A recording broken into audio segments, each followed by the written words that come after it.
ಶರಣಾಯ ಪರಿಪೂರ್ಣಗುಣಾರ್ಣವಾಯ ವಿಶ್ವೋದಯಸ್ಥಿತಿಲಯೋನ್ನಿಯತಿಪ್ರದಾಯ ಜ್ಞಾನಪ್ರದಾಯ ವಿಬುಧಾಸುರಸೌಖ್ಯದುಃಖಸತ್ಕಾರಣಾಯ ವಿತತಾಯ ನಮೋ ನಮಸ್ತೆ. ನಾರಾಯಣಂ ಸುರಗುರುಂ ಜಗದೇಕನಾಥಂ ಭಕ್ತಪ್ರಿಯಂ ಸಕಲಲೋಕನಮಸ್ಕೃತಂಚ ತ್ರೈಗುಣ್ಯವರ್ಜಿತಮಜಂ ವಿಭುಮಾದ್ಯಮೀಶಂ ವಂದೇ ಭವಘ್ನಮರಾಸುರಸಿದ್ಧವಂದ್ಯಂ. ನಾರಾಯಣಂ ನಮಸ್ಕೃತ್ಯ ನರಂಚೈವ ನರೋತ್ತಮಂ ದೇವೀಂ ಸರಸ್ವತೀಂ ವ್ಯಾಸಂ ತತೋ ಜಯಮುದೀರಯೇ. ಇತ್ಯಾದಿ ಧರ್ಮಸರ್ವಸ್ವಂ ಭೀಷ್ಮಸ್ಥೇನೈವ ವಿಷ್ಣುನಾ ಪಾರ್ಥಾನಾಂ ಗದಿತಂ ತಚ್ಚ ಶ್ರುತ್ವಾ ಧರ್ಮಸುತೋ ಅನುಜಾನ್ ಪಪ್ರಚ್ಛ. ಇಷ್ಟು ಕೂಡ ಭೀಷ್ಮರೊಳಗಿದ್ದಂಥ ಸಾಕ್ಷಾತ್ ವಿಷ್ಣುವೇ ಶ್ರೀಕೃಷ್ಣನೇ ಉಪದೇಶವನ್ನು ಮಾಡಿದ್ದಾಯಿತು. ಪಾರ್ಥಾನಾಂ ಗದಿತಂ, ಇದಿಷ್ಟು ಪಾಂಡವರು ಕೇಳಿ ಆದ ಮೇಲೆ ತಶ್ಚ ಶ್ರುತ್ವಾ, ಅದನ್ನೆಲ್ಲ ಕೇಳಿ ಧರ್ಮಸುತಃ ಧರ್ಮರಾಜ ಅನುಜಾನ್ ಪಪ್ರಚ್ಛ ವಿದುರಂಚೈವ ಸಾರಂ ಧರ್ಮಾದಿಷು ತ್ರಿಷು ಆಹಕ್ಷತ್ತಾ ಧರ್ಮಮೇವ ಸಾರಮರ್ಥಂಚ ಮಧ್ಯಮಂ ನೀಚಂ ಕಾಮಂ ನಿಷ್ಫಲತ್ವಾತ್ ಅರ್ಥಮೇವ ಅರ್ಜುನೋಬ್ರವೀತ್. ಧರ್ಮರಾಜ ಎಲ್ಲ ತಮ್ಮಂದಿರನ್ನು ಮತ್ತು ಭೀಮಸೇನ, ಅರ್ಜುನ, ನಕಲ ಸಹದೇವರನ್ನು ಮತ್ತು ವಿದುರ ಇವರನ್ನೆಲ್ಲ ಕೇಳಿದ. ಏನಂತ? ಧರ್ಮಾದಿಷು ತ್ರಿಷು, ಧರ್ಮ ಮೊದಲಾದ ಮೂರರಲ್ಲಿ, ಧರ್ಮ ಅರ್ಥ ಕಾಮ ಮೂರರಲ್ಲಿ ಸಾರಂ ಯಾವುದು ಶ್ರೇಷ್ಠ ಅಂತ ಕೇಳಿದ. ರಸೋ ಸಾರೋ ವರಶ್ಚೇತಿ ಸರ್ವೇ ಪರ್ಯಾಯವಾಚಕ ಅಂತ ಹೇಳ್ತಾರೆ. ಯಾವುದು ಶ್ರೇಷ್ಠ? ಅದಕ್ಕೆ ತ್ರಿಷು ಆಹಕ್ಷತ್ತಾ ಧರ್ಮಮೇವಾ. ಮೊದಲು ವಿದುರ ಉತ್ತರ ಕೊಟ್ಟ, ಧರ್ಮನೇ ಶ್ರೇಷ್ಠ ಅಂತ ಹೇಳಿದ. ಆತ ಧರ್ಮನ ಸ್ವರೂಪ ಇವೆ, ಅವತಾರ ಬೇರೆ, ಧರ್ಮನೇ ಶ್ರೇಷ್ಠ ಅಂತ ಹೇಳಿದ. ಸಾರಂ ಅರ್ಥಂಚ ಮಧ್ಯಮಂ, ಮೊದಲು ಧರ್ಮ ಆಮೇಲೆ ಅರ್ಥ. ನೀಚಂ ಕಾಮಂ, ಕಾಮ ಎಂಬುದು ಕನಿಷ್ಠ ಮೂರರೊಳಗೆ ಅಂತ ಹೇಳಿದ. ಯಾಕೆ? ನಿಷ್ಫಲತ್ವ, ಏನು ಪ್ರಯೋಜನ ಅದರಿಂದ ಇಲ್ಲಾದ್ದರಿಂದ ಅದು ಶ್ರೇಷ್ಠ ಅಲ್ಲ ಅಂತ ಹೇಳಿದ. ಅರ್ಥಮೇವ ಅರ್ಜುನ ಅಬ್ರವೀತ್, ಅರ್ಜುನ ಅರ್ಥ ಶ್ರೇಷ್ಠ ಅಂತ ಹೇಳಿದ. ಇದೆಲ್ಲ ಭಾಳ ಯೋಚನೆ ಮಾಡಿದರೆ ಧರ್ಮ ಅರ್ಥ ಕಾಮ ಮತ್ತು ಮೋಕ್ಷ ನಾಲ್ಕರಲ್ಲಿ ಧರ್ಮರಾಜ ಒಟ್ಟು ಯಾವ ಶ್ರೇಷ್ಠ ಅಂತ ಕೇಳಲಿಲ್ಲ. ಕೇಳಿದರೆ ಏನು ಹೇಳ್ಬೋದಾಗಿತ್ತು? ನಾಲ್ಕರಲ್ಲಿ ಯಾವ ಶ್ರೇಷ್ಠ ಅಂತಿದ್ರೆ ಮೋಕ್ಷ ಅಂತ ಹೇಳ್ಬೋದಾಗಿತ್ತು. ಅದು ಹಾಗೆ ಕೇಳಲಿಲ್ಲ ಆತ. ಮೂರರಲ್ಲಿ ಯಾವ ಶ್ರೇಷ್ಠ ಅಂತ ಕೇಳಿದ. ಅದು ಕೇಳಿದರೆ ಅದಕ್ಕೆ ಏನು ಕಾರಣ ಅಂತ ಕೇಳಿದರೆ ಅದು ಗೊತ್ತಿರೋದು ಅಂತ ಅರ್ಥ. ಆಬ್ವಿಯಸ್ ಅಂತೀವಲ್ಲ ಹಾಗೆ. ಸೊ ನೆಕ್ಸ್ಟ್ ಬೆಸ್ಟ್ ಯಾವುದು? ವಿಭೂತಿ ಯೋಗಗಳಲ್ಲಿ ಹೇಗೆ ನೆಕ್ಸ್ಟ್ ಬೆಸ್ಟ್ ಅಂತ ಹೇಳ್ತಾರೆ, ಹಾಗೆ ಯಾವುದು ಅಂತ ಪ್ರಶ್ನೆ ಬಂದರೆ ಮೂರರಲ್ಲಿ ಯಾವುದಿರಬೇಕು? ಆಹಕ್ಷತ್ತ ಧರ್ಮಮೇವ ಸಾರಮರ್ಥಂಚ ಮಧ್ಯಮಂ ನೀಚಂ ಕಾಮಂ ನಿಷ್ಫಲತ್ವಾತ್ ಅರ್ಥಮೇವ ಅರ್ಜುನ ಅಬ್ರವೀತ್. ಅರ್ಜುನ ಅರ್ಥ ಶ್ರೇಷ್ಠ ಅಂತ ಹೇಳಿದ. ಸಾರಂ ಸದ್ವಿಧೋ ಜ್ಞೇಯೋ ದೇವೋ ದೈವೋ ಮಾನುಷ ಏವ ಚ ದೈವೋ ವಿದ್ಯಾ ಹಿರಣ್ಯಾದಿ ಮಾನುಷಃ ಪರಿಕೀರ್ತಿತಃ. ಅಲ್ಲಿ ಒಂದು ಪ್ರಶ್ನೆ ಬಂತು. ಅರ್ಜುನ ಇಷ್ಟು ತಿಳ್ಕೊಂಡಿದ್ದಾನೆ, ಹಾಗೆ ಉತ್ತರ ಕೊಟ್ಟ. ಅರ್ಥ ಶ್ರೇಷ್ಠ. ದುರ್ಯೋಧನ ಅಂಥವ್ರು ಹೇಳೋ ಉತ್ತರ ಅದು. ಯಾಕೆ? ಧನ ಬೇಕು ಅವನಿಗೆ. ಅರ್ಜುನ ಹಾಗಲ್ವಲ್ಲ ಅಂತ ಕೇಳಿದರೆ ಅರ್ಜುನ ಬಗ್ಗೆ ಹೇಳ್ತಾರೆ. ಆತನ ಮಾತಿನ ಅರ್ಥ ಏನು ಅಂದರೆ, ಸಾರಂ ಸದ್ವಿಧ ಜ್ಞೇಯ ದೈವ ಮಾನುಷಃ ಏವ ಚ. ದೈವಿ ಸಂಪತ್ತು ಮಾನುಷ ಸಂಪತ್ತು ಎರಡು ವಿಧ. ಅದನ್ನು ಇಟ್ಕೊಂಡು ಅರ್ಜುನ ಹೇಳಿದ. ಆದ್ದರಿಂದ ಆತನಲ್ಲಿ ಈ ಥರ ಇಲ್ಲ, ದುರ್ಯೋಧನ ಅಂತ ಕ್ಷುಲ್ಲಕ ಭಾವನೆ ಇಲ್ಲ. ಏನಿದೆ? ಸಾರಂ ಸದ್ವಿಧ ಜ್ಞೇಯ ದೈವ ಸಾರ ಮಾನುಷ ಸಾರ ಅಂತ ಸಾರ ಎರಡು ವಿಧ. ನಾನು ಮಾನುಷ ಸಾರ ಹೇಳಲಿಲ್ಲ ಅಂತ ಹೇಳಿದ. ದೈವೋ ವಿದ್ಯಾ ಹಿರಣ್ಯಾದಿ, ದೈವ ವಿದ್ಯಾ, ದೈವಿ ಸಂಪತ್ತು ಅಂದರೆ ಯಾವುದು? ವಿದ್ಯಾ. ಯಾಕೆ? ವಿದ್ಯಾಧನಂ ಸರ್ವಧನ ಪ್ರಧಾನಂ ಅಂತ ಮಾತಿದೆ, ಗೊತ್ತಾಯ್ತಾ? ವಿದ್ಯೆಯಿಂದ ಸಂಪತ್ತು ಬರುತ್ತೆ, ಸಂಪತ್ತಿನಿಂದ ವಿದ್ಯೆ ಬರೋದಿಲ್ಲ. ವಿದ್ಯೆ ಹೋಗುತ್ತೆ, ಇರೋ ವಿದ್ಯೆನೂ ಹೋಗುತ್ತೆ. ಎಷ್ಟೋ ಸಲ ಸಂಪತ್ತು ಏನು ಮಾಡುತ್ತೆ? ಜನರಲ್ಲಿ ದಾರಿ ತಪ್ಪಿಸುತ್ತೆ. ಆದರೆ ವಿದ್ಯೆ ಇದ್ದರೆ ಏನಾಗುತ್ತೆ? ಅಲ್ಲಿಗೆ ವಿದ್ಯಾ ದದಾತಿ ವಿನಯಂ, ವಿನಯಾದ್ಯಾತಿ ಪಾತ್ರತಾಂ, ಪಾತ್ರತ್ವ ಧನಮಾಪ್ನೋತಿ, ಧನಾಧರ್ಮಂ ತತಃ ಸುಖಂ. ಇದು ಸುಭಾಷಿತಲ್ಲೂ ಹೇಳ್ತಾರೆ. ಅಂದಮೇಲೆ ವಿದ್ಯಾವಂತರಿಗೆ ದುಡ್ಡು ಬರೋದೇನೋ ಸಮಸ್ಯೆ ಅಲ್ಲ, ಆದರೆ ಹಣದಿಂದ ಬರುತ್ತೆ ಅಂತ. ಅದಕ್ಕೆ ಅರ್ಜುನ ಮಾತೇನು ಅಂದರೆ, ನಾನು ದೈವಿ ವಿತ್ತದ ಬಗ್ಗೆ ಹೇಳಿದರೆ ಹೊರತು ಮಾನುಷ ವಿತ್ತದ ಬಗ್ಗೆ ಅಲ್ಲ. ಯಾರು? ಅಲ್ಲ, ವಿದುರ ಮುಗಿದೋಯ್ತಾಗಲೇ. ಈಗ ಅರ್ಜುನ ಹೇಳ್ತಿರೋದು. ಈಗ ಅರ್ಜುನ ಅಬ್ರವೀತ್.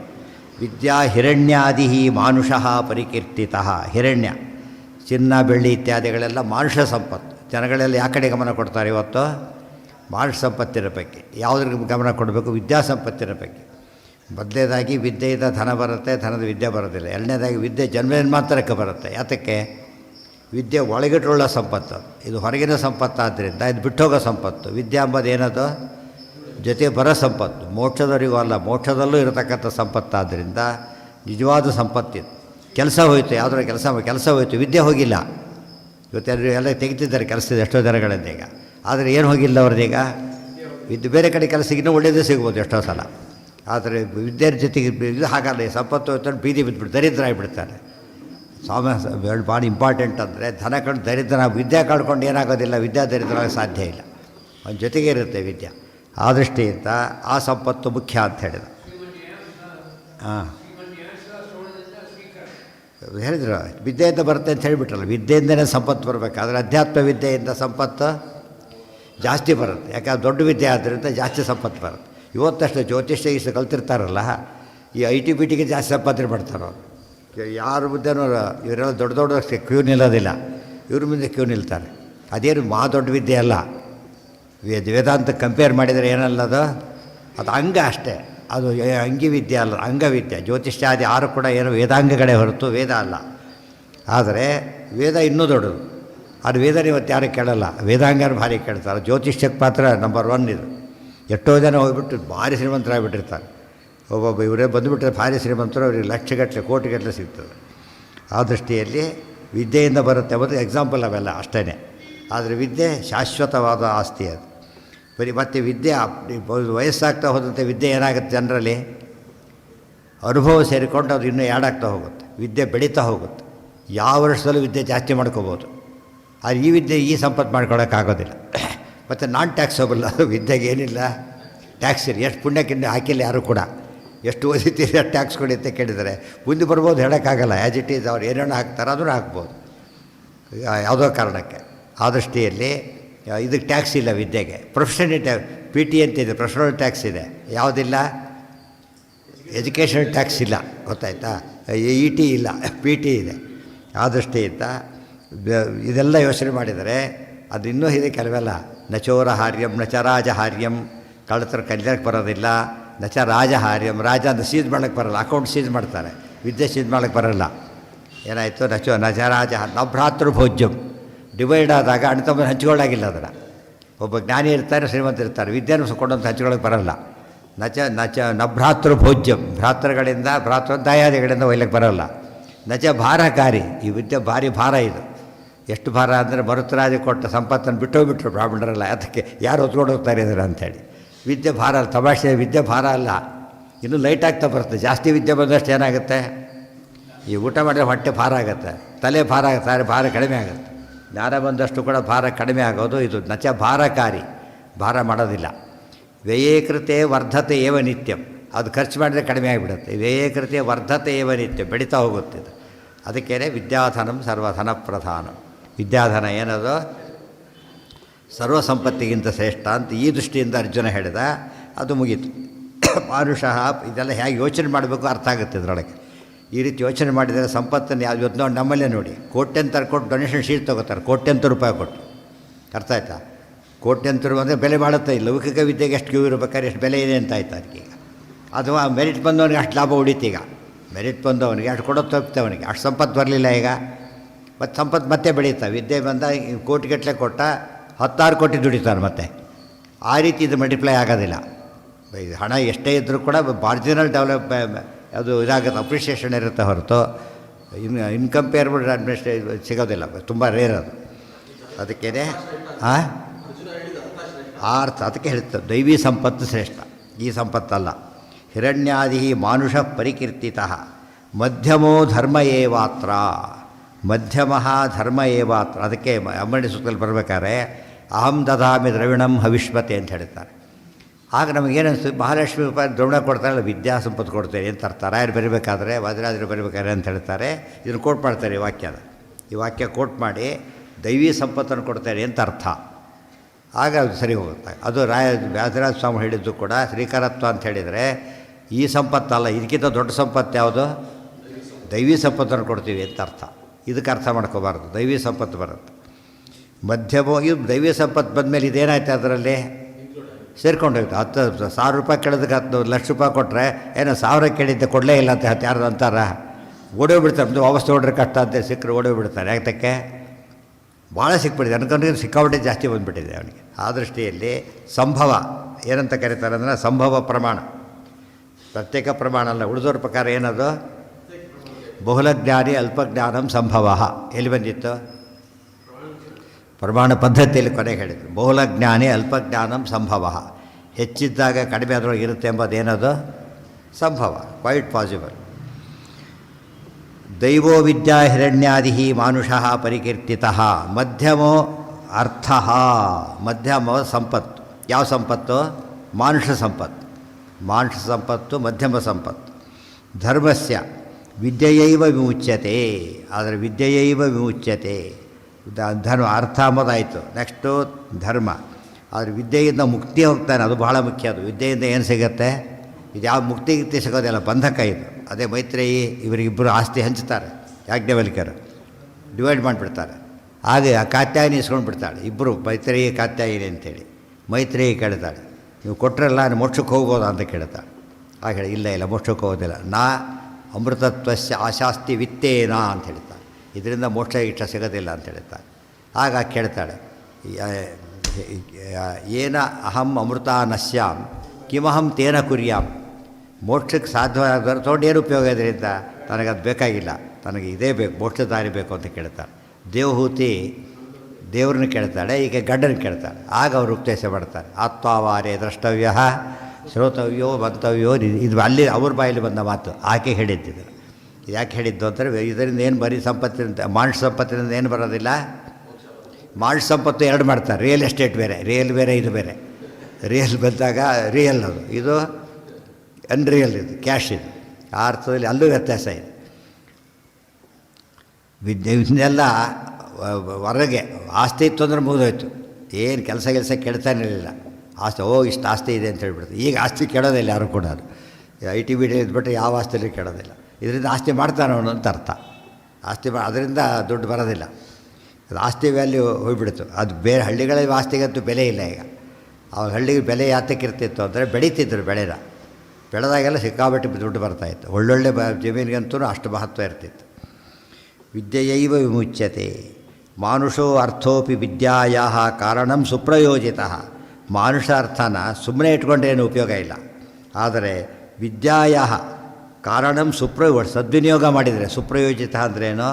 ಸದ್ವಿನಿಯೋಗ ಮಾಡಿದಾಗ ಮನುಷ್ಯ ಸಂಪತ್ತು ಕೂಡ ಏನಾಗುತ್ತೆ? ಇದಕ್ಕೆ ಸಾರ್ಥಕ. ಮನುಷ್ಯ ಸಂಪತ್ತಿನಿಂದ ದೈವಿ ಸಂಪತ್ತು ಫಸ್ಟ್ ಕನ್ವರ್ಟ್ ಆಗಬೇಕು. ಅಲ್ಲಿಂದ ಜ್ಞಾನ, ಅಲ್ಲಿಂದ ಮೋಕ್ಷ. ಆದ್ದರಿಂದ ಅದು ಸರಿ ಹೋಗುತ್ತೆ ಅಂತ ಹೇಳಿದರು. ಯಾತಕ್ಕೆ ಅಂತ ಪ್ರಶ್ನೆ. ಈಗ ಈ ಮಾನುಷ ಸಂಪತ್ತಿನಿಂದ ವಿದ್ಯೆ ಹೇಗೆ ಬರುತ್ತೆ ಅಂದರೆ, ತುಷ್ಟೋ ಅರ್ಥೇನ ಗುರುರ್ಯಸ್ಮಾತ್ ಕೈವಲ್ಯಂ ದಾತುಮಪ್ಯಲಂ. ತುಷ್ಟೋ ಅರ್ಥೇನ ಗುರು ಯಸ್ಮಾತ್ ಕೈವಲ್ಯಂ ದಾತುಮಪಿ ಅಲಂ. ಅರ್ಥ ಅಂದರೆ ಈ ಒಂದು ಸಂಪತ್ತಿನಿಂದ ತುಷ್ಟ ಸಂತೋಷ ಪಡ್ತಕ್ಕಂತಹ ಗುರುಗಳು ಏನು ಮಾಡ್ತಾರೆ? ನಿನ್ನ ಪರಿ ಏನು ಬೇಕಾದ್ರೂ ಮಾಡ್ತಾರೆ, ತಾವೇ ಕೆಲಸ ಮಾಡ್ತಾರೆ. ಮಾಡಿಬಿಟ್ಟು ದಾತುಮಪ್ಯಲಂ, ಮೋಕ್ಷ ಬೇಕಾದ್ರೂ ಕೊಡಿಸ್ತಾರೆ ಒಳ್ಳೆಯ ಗುರುಗಳಾದರೆ ಅಂತ ಅರ್ಥ. ಅದು ದುಡ್ಡು ಕೊಟ್ಟಾಗಲ್ಲ ಏನು ಮಾಡ್ತಾರೆ ಅವರು? ಇವನು ಪರವಾಗಿ ಪ್ರಾರ್ಥನೆ ಮಾಡ್ತಾರೆ. ಇವತ್ತು ಆಚಾರ್ಯ ಮುಖೇನ ಕಾರ್ಯಶ್ಯ ಇದೆಯಲ್ಲ, ಆಚಾರ್ಯ ಮುಖೇನ ಕಾರ್ಯಶ್ಯ ಮಾಡೋಕೆ ದುಡ್ಡಿರ್ಬೇಕು, ಕೊಡಬೇಕಿರುತ್ತೆ. ಅವ್ರು ಯಾಕೆ ಮಾಡ್ತಾರೆ? ಅದೇ ರೀತಿಯೇ ಎಲ್ಲ ಮಾಡೋದ್ರೆ ಪುಣ್ಯವನ್ನು ಕೊಡೋದ್ರಿಂದ ಮುಂದೆ ಏನಾಗುತ್ತೆ? ಜ್ಞಾನ ಬರುತ್ತೆ. ಅದರಿಂದ ಮೋಕ್ಷಕ್ಕೆ ಹೋಗ್ತಾನೆ. ಆದ್ದರಿಂದ ಮನುಷ್ಯ ಈ ದೈವಿ ಸಂಪತ್ತು ಡೈರೆಕ್ಟು, ಇದು ಥ್ರೂ ದೈವಿ ಸಂಪತ್ತು. ದೈವಿ ಸಂಪತ್ತಿಗೆ ಹೋಗದೆ ಹೋದರೆ ಅದು ಉಪಯೋಗ ಇಲ್ಲ, ಬಂಧಕ. ಇದ್ದರೆ ಮೋಕ್ಷ. ಕರ್ಮಯೋಗ ಹೇಗೋ ಹಾಗೆ ಕೃಷ್ಣಾರ್ಪಣದ ಬುದ್ಧಿಯಿಂದ ಮಾಡಿದಾಗ ಜ್ಞಾನಕ್ಕೆ ಸಾಧನ. ಇಲ್ಲದೆ ಹೋದರೆ ಅದು ಬಂಧಕ. ಕರ್ಮಣ ಬದ್ಧತೆ ಜಂತು ವಿದ್ಯೆಯಾತು ವಿಮುಚ್ಯತೆ, ಭಗವದ್ಗೀತೆಯಲ್ಲಿ ಬರುತ್ತೆ. ಅದು ಮೋಕ್ಷ ಧರ್ಮದ ಮಾತನ್ನು ಕೋಟ್ ಮಾಡಿ ಉತ್ತರ ಕೊಡ್ತಾರೆ ಆಚಾರ್ಯರು. ಯಜ್ಞಾರ್ಥಾತ್ ಕರ್ಮಣೋನ್ಯತ್ರ ಲೋಕೋಯಂ ಕರ್ಮಬಂಧನ. ಯಜ್ಞಕ್ಕೋಸ್ಕರ ದೇವರಿಗೋಸ್ಕರ ಮಾಡಿದರೆ ಕರ್ಮಬಂಧಕ ಅಲ್ಲ. ಯಾವುದು ಬಂಧಕ? ತನಗೋಸ್ಕರ ಫಲಾಪೇಕ್ಷೆಯಿಂದ ಮಾಡಿದರೆ ಬಂಧಕ ಅಷ್ಟೇ. ಅದಕ್ಕೆ ಮಹಾಫಲೇಶು ಕದಾಚನ. ಕರ್ಮದಿಂದ ಬಂಧನ ತಪ್ಪಿಸ್ಕೋಬೇಕು ಅಂತಿದ್ರೆ ಏನು ಮಾಡಬೇಕು? ಫಲಾಪೇಕ್ಷೆ ಬಿಟ್ಟುಬಿಟ್ರೆ ಬಂಧಕ ಆಗೋದಿಲ್ಲ. ವಿದ್ಯಾಹ್ವಯೋ ಅರ್ಥೋ ಧರ್ಮಸ್ಯ ವಿದ್ಯೆಯೇವ ಮುಚ್ಯತೆ. ಮಾನುಷೋರ್ಥೋಪಿ ವಿದ್ಯಾಯ ಕಾರಣಂ ಸುಪ್ರಯೋಜಿತ. ತುಷ್ಟೋ ಅರ್ಥೇನ ಗುರುರ್ಯಸ್ಮಾತ್ ಕೈವಲ್ಯಂ ದಾತುಮಪ್ಯಲಂ. ಧರ್ಮಾರ್ಥತಾಂ ವಿನಾಪಿ ಅರ್ಥೈ ತುಷ್ಯೇಯು ಗುರುದೇವತಾ ಧಾತುಮಪಿ ಅಲಂ. ಇದಕ್ಕೆ ದೃಷ್ಟಾಂತ ವಿಶ್ವಾಮಿತ್ರರು ಅವರೇನು ಮಾಡಿದರು? ಸತ್ಯವ್ರತ ರಾಜ ಹಡಿಮಸಲ್ಲಿ ಬಂತಲ್ಲ, ಬಹಿಷ್ಕಾರ ಹಾಕಿದರು ಮಗನಿಗೆ. ಅವರಪ್ಪ ಬಹಿಷ್ಕಾರ ಹಾಕಿದ್ರು. ಕಾರಣ ಏನೋ, ಒಬ್ಬ ಕನ್ಯಾನ ಮಾಣಿಗ್ರಹಣ ಕಾಲಕ್ಕೆ ತಾನು ಹೆಪ್ಪರ್ ಮದುವೆ ಮಾಡ್ಕೊಂಬಿಟ್ಟ. ಅದಕ್ಕೆ ಊರಿಂದ ಹೊರಗೆ ಹಾಕಿರು. ಆಗಿನ ಕಾಲ ಶಿಕ್ಷೆ ಎಷ್ಟು ಘೋರ ಇರ್ತಿತ್ತು ಅಂದರೆ, ಚಕ್ರವರ್ತಿಯ ಮಗ ಆತ, ಹೊರಗೆ ಹಾಕಿದ್ರು. ಅನ್ಯಾಯ ಮಾಡಿದ್ದೀನಿ ಅಂತ ಹೇಳಿಬಿಟ್ಟು, ಗೊತ್ತಾಯ್ತಾ? ಅದು ತಕ್ಷಣ ಆತ ಏನು ಮಾಡಿದ, ಊರೊಳಗೆ ಇದ್ದುಬಿಟ್ಟ. ಆ ವಿಶ್ವಾಮಿತ್ರ ತಪಸ್ಸಿಗೆ ಹೋಗಿದ್ದರು. ಅವ್ರ ಹೆಂಡತಿ ಮಗ ಆಗ ಕ್ಷಾಮ ಬಂತು, 12 ವರ್ಷ ಕ್ಷಾಮ ಬಂದುಬಿಡುತ್ತೆ. ಯಾತಕ್ಕೆ ಅಂದರೆ ಮಗ ತಪ್ಪು ಮಾಡಿದ್ದಕ್ಕೆ ಅಂತ ಹೇಳ್ತಾರೆ. ಮಗ ತಪ್ಪಿನಿಂದ ಅದು ಎಷ್ಟೇ ಒಂದು ಧರ್ಮ ಇರಬಹುದು, ತಪ್ಪೇ. ಅದಕ್ಕಾಗಿ ಒಂದು ಕಡೆಗೆ ರಾಜ್ಯಭ್ರಷ್ಟರಾದ, ಇನ್ನೊಂದು ಕಡೆಗೆ 12 ವರ್ಷ ಬರಗಾಲ ಬಂತು. ಆ ಹೊತ್ತಿನಲ್ಲಿ ಇವರು ವಿಶ್ವಾಮಿತ್ರರು ಮನೆಯವರೆಲ್ಲ ಇದ್ರಲ್ಲೇ, ಅವ್ರು ಹೋಗ್ಬೇಕಾದ್ರೆ ಬರಗಾಲ ಇರಲಿಲ್ಲ, ವ್ಯವಸ್ಥೆ ಮಾಡಿ ಹೋಗಿದ್ದರು. ಆ ಕಡೆ ತಪಸ್ಸಿಗೆ ಕೂತರು, ಈ ಕಡೆ ಬರಲಿಲ್ಲ, ಆ ಕಡೆ ಬರಗಾಲ ಬಂತು. ಆಗ ಇವರು ಭಾಳ ಕಷ್ಟಪಡ್ತಿದ್ರು. ಅವ್ರು ಎಷ್ಟರ ಮಟ್ಟಿಗೆ ಅಂದರೆ ಮಗನ್ನೇ ಇದಕ್ಕೆ ಹೊಂದಿಸ್ಬಿಟ್ಟು ಎತ್ತು ಮಾಡ್ತಿದ್ರು. ನೋಡಿದ್ರು, ಬಿಟ್ಟುಬಿಡಿ ಅಂತೇಳಿ ತಾನು ಕೆಲಸ ಮಾಡಿದ, ಅವ್ರಿಗೆ ಅನುಕೂಲ ಮಾಡಿಕೊಟ್ಟ. ವಾಪಸ್ ಬಂತು, ನೋಡ್ತಾರೆ ಸುಖವಾಗಿದ್ದಾರೆ. ವಿಷಯ ಕೇಳಿಕೊಂಡು ಯೋಚನೆ ಮಾಡಿ ಏನಾಗಿದೆ ಅಂತ ಬಂದು ಸುಖವಾಗಿದ್ದಾರೆ, ಸಂತೋಷ ಆಯಿತು. ಏನು ಬೇಕು ಅಂತ ಕೇಳಿದ್ರು, ಸ್ವರ್ಗ ತ್ರಿಶಂಕು ಬೇಲಿಕ್ಕೆ ಎತ್ತಿದ್ರು. ಹಾಗೆ ಇದು ಅರ್ಥ ಮಾಡಿಕೊಂಡ್ರೆ ಆತ ಮಾಡಿದ ಸೇವೆಗೆ ಏನು ಸಂತೋಷಪಟ್ಟರು ಅವರು. ಆಮೇಲೆ ಅಲ್ಲಿ ತಪ್ಪಿದ್ರು, ವಾಪಸ್ ತಳ್ಳಿದ್ರು ಅವರು. ಅಲ್ಲಿ ತ್ರಿಶಂಕು ಸ್ವರ್ಗ ಸೃಷ್ಟಿ ಮಾಡಿದ್ರು, ಬಿಡಲಿಲ್ಲ ಅವರು. ಅನ್ಯಮಿಂದ್ರಂ ಕರಿಷ್ಯಾಮಿ ಅಂತ ಹೇಳಿದ್ರಲ್ಲ, ಆ ರೀತಿ ಮಾಡಿ ದೊಡ್ಡ ಸಾಧನೆ ಮಾಡಿದರು. ಅಂದರೆ ದುಡ್ಡು ಸರಿಯಾಗಿ ಸದ್ವಿನಿಯೋಗ ಮಾಡಿದರೆ ಅದು ಒಳ್ಳೆಯ ಸಾಧನೆ ಕಾರಣ ಆಗುತ್ತೆ ಅಂತ ಅರ್ಥ. ಅದೇ ಹೇಳಿದ್ದೆ, ಇದೆಲ್ಲ ಬಂದಿದೆ ಅದರಲ್ಲಿ. ಅದಿಷ್ಟು ಓದಿದರೆ ಗೊತ್ತಾಗುತ್ತೆ. ಧರ್ಮಾರ್ಥತಾಂ ವಿನಾಪಿ ಅರ್ಥೈ ತುಷ್ಯೇಯು ಗುರುದೇವತಾ. ಕೆಲವೊಮ್ಮೆ ಇವನಿಗೆ ಧರ್ಮದ ಬುದ್ಧಿ ಇಲ್ಲ, ಇವನಿಗೆ ದುಡ್ಡಿದೆ ಕೊಟ್ಟುಬಿಟ್ಟ ಅಷ್ಟೇ. ಅವರು ಭಾರಿ ಜಾಸ್ತಿ ಕೇವಡಿ ದುಡ್ಡು ಕೊಟ್ಬಿಟ್ಟ. ಅವ್ರು ಏನು ಮಾಡಿದ್ರು ಪಾಪ, ದುಡ್ಡು ಕೊಟ್ಟ ಅಂತೇಳಿ ಕರುಣೆಯಿಂದ ಏನು ಮಾಡ್ತಾರೆ ಅವರು, ಅವ್ನು ಇಲ್ಲದೆ ಹೋದರೂ ಕರೆದು ಒಳ್ಳೆ ದಾರಿ ಇರ್ತೈತಿ, ಉದ್ಧಾರ ಮಾಡ್ತಾರೆ. ಇಷ್ಟೆಲ್ಲ ಕೊಟ್ಟಿದ್ದಾರೆ ಪಾಪ, ಹಾಳಾಗಬಾರ್ದು ಅಂತೇಳಿ ಗೈಡ್ ಮಾಡ್ತಾರೆ. ಅದೇ ಅವನಿಗೆ ಉದ್ದೇಶ ಇಲ್ಲ. ಸಂತೋಷಪಟ್ಟವ್ರು ಏನು ಮಾಡ್ತಾರೆ, ಅನುಗ್ರಹ ಮಾಡ್ತಾರೆ ಅಂತ ಹೇಳ್ತಾರೆ. ಯದಿ ಅದು ಅನುದ್ದೇಶಿತೋ ಧರ್ಮೋಪಿ ಅರ್ಥಮೇವ ಅನುಸಂವ್ರಜೆ ಗುರುತ ಅರ್ಥಗತೈವ ಸ್ಯಾತ್ ಕಾಮೋ ಅಸಸ್ತಾಧಿ ನಿಷ್ಫಲ. ಯಮೋ ಅರ್ಜುನ ಹೇಳಿದ್ದು ಬಟ್ ಡಿಟೇಲಾಗಿ ಎಕ್ಸ್ಪ್ಲೇನ್ ಮಾಡಿದರು. ಯದಿ ಅನುದ್ದೇಶಿತೋ ಧರ್ಮ ಅಪಿ ಅರ್ಥಮೇವ ಅನುಸಂವರದೆ. ಯಾವ ಅನುದ್ದೇಶಿತವಾದ ಧರ್ಮ, ಅನೇಕರು ಉದ್ದೇಶ ಇಲ್ಲದೆ ಮಾಡಿದ ಧರ್ಮ ದುಡ್ಡಿಗೆ ವಿನಿಯೋಗ ಮಾಡ್ತಾರೆ ಹೊರತು ಬೇರೆದಕ್ಕಲ್ಲ. ಆ ಧರ್ಮಕ್ಕಿಂತ ಯಾವುದು ದೊಡ್ಡದು, ಅರ್ಥ ದೊಡ್ಡದು. ಕೆಲವು ಧರ್ಮಕ್ಕೋಸ್ಕರ ಧರ್ಮ ಮಾಡ್ತಾರೆ, ಅದಕ್ಕೇನು ವಿಶೇಷ ಮಹತ್ವ ಇಲ್ಲ. ಅದಕ್ಕೆ ಹಬ್ಬ ಸ್ವೀಟ್ ಆಗುತ್ತೆ ಅಂತ ಕೆಲವರು, ಗೊತ್ತಾಯ್ತಾ, ಚೇಂಜ್ ಆಫ್ ಫುಡ್ ಆಗುತ್ತೆ ಅಂತ ಮತ್ತೆ ಕೆಲವರು, ಪಿಕ್ನಿಕ್ ಆದಾಗತ್ತೆ ಇನ್ನೂ ಕೆಲವರು. ಅವ್ರಿಗೇನಿಲ್ಲ, ಇದೆಲ್ಲ ಕಾನ್ಸೆಪ್ಟ್ ಇಲ್ಲ. ಇವತ್ತು ತೀರ್ಥಯಾತ್ರೆಗೆ ಹೋಗೋರಿದ್ದಾರೆ, ಗೊತ್ತಾಯ್ತಿಲ್ಲ. ಆದರೆ ಅವ್ರ ಉದ್ದೇಶ ಏನೆಂದರೆ ಸುಮ್ಮನೆ ನೋಡಬೇಕಷ್ಟೇ. ತುಂಬ ಹೇಳಿರ್ತಾರೆ, ನೋಡಬೇಕು. ಎಲ್ಲೆಲ್ಲಿ ಹೋಟ್ಲಲ್ಲಿ ಹಿಡ್ಕೋತಾರೆ, ಸ್ನಾನ ಕೂಡ ಮಾಡೋದೆಲ್ಲ ಬಂದುಬಿಡ್ತಾರೆ. ಅದನ್ನೇನಂತ ಕರೆಯೋದಿಲ್ಲ, ಧರ್ಮ ಅಂತ ಕರೆಯೋದಿಲ್ಲ. ಅದು ತಾತ್ಪರ್ಯ ಏನಂದರೆ, ಅಂಥ ಧರ್ಮಾಚರಣೆಗಿಂತ ಈ ಸಂಪತ್ತು ದೊಡ್ಡ, ಸದ್ವಿನಿಯೋಗ ಮಾಡೋ ಸಂಪತ್ತು ದೊಡ್ಡದು ಅಂತ ಹೇಳಿದರು. ಧರ್ಮ ದೊಡ್ಡದೇ ಆ್ಯಕ್ಚುಲಿ, ಬಟ್ ತುಂಬ ಜನ ಧರ್ಮವನ್ನು ಯಾತಕ್ಕೋಸ್ಕರ ಮಾಡ್ತಾರೆ, ಜ್ಞಾನ ಇತ್ಯಾದಿಗಳಿಗಲ್ಲ. ಅದು ಒಂದು ಉದರ ವೈರಾಗ್ಯ ಇದ್ದಾಗಿರ್ತದೆ. ಕೆಲವು ಉದರ ವೈರಾಗ್ಯ, ಕೆಲವರು ಶೋ ಆಗಿರುತ್ತೆ.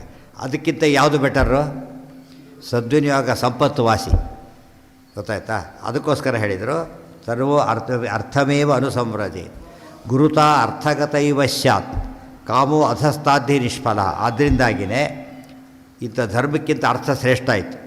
ಕಾಮೋ ಅಧಸ್ತಾಧಿ ನಿಷ್ಫಲ. ಸೊ ಫಸ್ಟ್ ಯಾವುದು ಅರ್ಥ ಅರ್ಜುನ ಪ್ರಕಾರ, ಸೆಕೆಂಡ್ ಧರ್ಮ, ಥರ್ಡ್ ಕಾಮ. ಇದಕ್ಕೆ ಬಂದ. ವಿದುರ ಹೇಳಿದ್ದೇನು, ಫಸ್ಟೇ ಧರ್ಮ ಅಂತ ಹೇಳಿದ. ವಿದುರ ಉಳಿದೆಲ್ಲ ಆಮೇಲೆ ಅರ್ಥ, ಆಮೇಲೆ ಕಾಮ ಅಂತ ಹೇಳಿದ.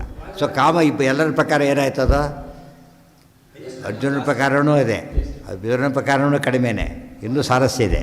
ಯಮೋವತ್ರ ವಿಧಾಂ ಶ್ರೇಷ್ಠವು ಅರ್ಜುನೋಕ್ತಂ ಅನೂಚತು. ಅವರು ಅಣ್ಣ ಅರ್ಜುನ ಹೇಳಿದಾಗೆ ನಾವು ಹೇಳ್ತೀವಿ ಅಂದ್ಬಿಟ್ಟು. ಅಂದರೆ ಅವ್ರದ್ದು ಕೂಡ ಏನಾಯ್ತು ಈಗ, ಅರ್ಥ ಶ್ರೇಷ್ಠ, ಆಮೇಲೆ ಧರ್ಮ, ಆಮೇಲೆ ಕಾಮ ಅಂತ ಹೇಳಿದರು. ಒಟ್ಟು ಯಾರು ಕೂಡ ಕಾಮ, ಎಲ್ಲ ದೃಷ್ಟಿಯಿಂದ ಕಾಮ ಏನಾಯಿತು, ಕಡಿಮೆ ಆಯಿತು. ಎಲ್ಲ ದೃಷ್ಟಿಯಿಂದ ಕಾಮ ಅನ್ನೋದು ಹೇಯ, ಅದು ಉತ್ತಮ. ಮೂರರಲ್ಲಿ ವರ್ಸ್ಟ್ ಅಂದರೆ ಯಾವುದು, ಕಾಮ ಅಂತೇಳಿ. ಈಗ ಇಷ್ಟೆಲ್ಲ ಹೇಳಿದ ಮೇಲೆ ಭೀಮನ ಉತ್ತರ ಗೊತ್ತಾಗುತ್ತೆ. ಭೀಮಸೇನದ ಉತ್ತರ ಪೂರ್ತಿ ಚೇಂಜ್ ಆಗೋಯ್ತು ಇಬ್ಬರಿಗೂ ಅವರಿಗೂ. ಹೇಳಿದ್ದೇನಾಗ, ಅಥಾಹ ಭೀಮಃ ಪ್ರವರಃ ಸುತತ್ವದೃಶಾಂ ಸಮಸ್ತಾನ್ ಅಭಿಭಾಷ್ಯ ಹರ್ಷಾತ್ ಸ್ಮಯನ್ನ ಕಾಮಾತ್ ಅತಿರಿಕ್ತಮಸ್ತಿ ಕಿಂಚಿತ್ ಶುಭಂ ಕ್ವಾ ಭರತಾಂ ಸಾಯಾತ್. ನೋಡಿ, ಆಚಾರ್ಯ ಹೇಳ್ಬೇಕಾದ್ರೆ ವಿಷಯ ಮೀಟರೇ ಚೇಂಜ್ ಮಾಡಿಬಿಟ್ರು. ಬರೀ ಇದು ಬರೆದಿದ್ದು ಆರ್ಯ ಅನುಷ್ಠುಪ್ತ ಹೇಳಿ ಈಗ ಈ ಛಂದಸ್ಸು ಚೇಂಜ್ ಮಾಡ್ತಾರೆ. ಯಾತಕ್ಕೆ ಅಂದರೆ ವಿಷಯಾಂತರ ಆಗಬೇಕು, ಭಾಳ ಹೊಸ ವಿಷಯ, ದೊಡ್ಡ ವೃತ್ತ ಇದು, ಅದಕ್ಕಿಂತ ದೊಡ್ಡ ವಿಷಯ ಹೇಳ್ತೇವೆ ಅಂತ ಹೇಳಿಬಿಟ್ಟು ದೊಡ್ಡ ವೃತ್ತನೇ ಉಪಯೋಗಿಸಿದ್ರು. ಅಥ ಆಹ ಏನು ಆಯ್ತಲ್ಲ, ಅಲ್ಲ ಆಚಾರ್ಯ ಮಾತೇ ಇದು ವಿವರಣೆ ಕೊಟ್ಟಿದ್ದಾರೆ. ಬರಲಿಲ್ಲ ಇಲ್ಲಿಗ ತುಷ್ಟೋರ್ಥೇನ ಗುರು ಯಸ್ಮಾತ್ ಕೈವಲ್ಯಂ ಧಾತುಮಪ್ಯಲ. ಅವನು ಗುರುಗಳಿಗೆ ಉಪಯೋಗ ಅಂದರೆ ಪುಣ್ಯ ಕನ್ವರ್ಟ್ ಮಾಡಿದೆ ಎಲ್ಲ ಕೂಡ. ಅರ್ಥ ಆಯ್ತಾ? ಈಗ ಪುಣ್ಯ ಕನ್ವರ್ಟ್ ಆದಾಗ ಅದು ಜ್ಞಾನಕ್ಕೆ ಸಾಧನ ಆಗಿಬಿಟ್ರೆ ಭಾರಿ ದೊಡ್ಡದಾಯಿತು. ಇಲ್ಲದೆ ಹೋದರೆ ಅದು ಉಪಯೋಗ ಇಲ್ಲ. ತುಂಬ ಜನ 99% ಎಷ್ಟೋ ಜನ ಆಸ್ತಿನ ದುರ್ವಿನಿಯೋಗ ಮಾಡ್ತಾರೆ, ಕೆಲವರು ಬಿಟ್ಟು ಹೋಗಿಬಿಡ್ತಾರೆ, ಯಾರೂ ಇಲ್ಲೇ ಇಲ್ಲ, ಉತ್ತರಾಧಿಕಾರಿಗಳೇ ಇಲ್ಲ, ಅದಕ್ಕೆ ಹೇಳೋರಿಲ್ಲ ಕೇಳೋರಿಲ್ಲ. ಕೆಲವರು ಮರ್ಡರ್ ಆಗಿಬಿಟ್ಟು ಹೋಗ್ತಾರೆ, ಕೆಲವರು ಎಲ್ಲೋ ಹೋಗಿಬಿಡ್ತಾರೆ, ಕೆಲವರು ನಾನ್ ಟ್ರೇಸಬಲ್ ಆಗ್ತಾರೆ ಕೆಲವರು. ಅರ್ಥ ಆಯ್ತು? ಅನ್ಕ್ಲೇಮ್ಡ್ ಮನಿ LIC ಎಷ್ಟಿದೆ ಅಂತ ಗೊತ್ತಾ ನಿಮಗೆ? ಎಷ್ಟೋ ಸಾವಿರ ಕೋಟಿ ಲಕ್ಷ ಕೋಟಿ ಗಟ್ಟಲೆ ಉಳ್ಕೊಂಡಿದೆ.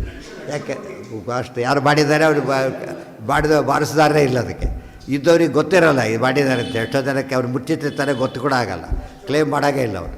ಈಗ ಹಾಗೆ ಡಂಪಾಗಿ ಬಿದ್ದುಬಿಟ್ಟಿದೆ ಅಂತೇಳಿ.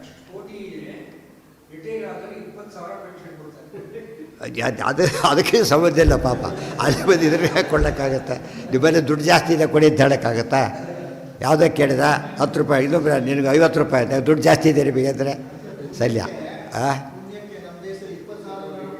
ಹೌದು, ಏನಂತ ಈಗ ಕೊಡೋದಿಲ್ಲ ಅಂತ ಹೇಳಿದ್ರ?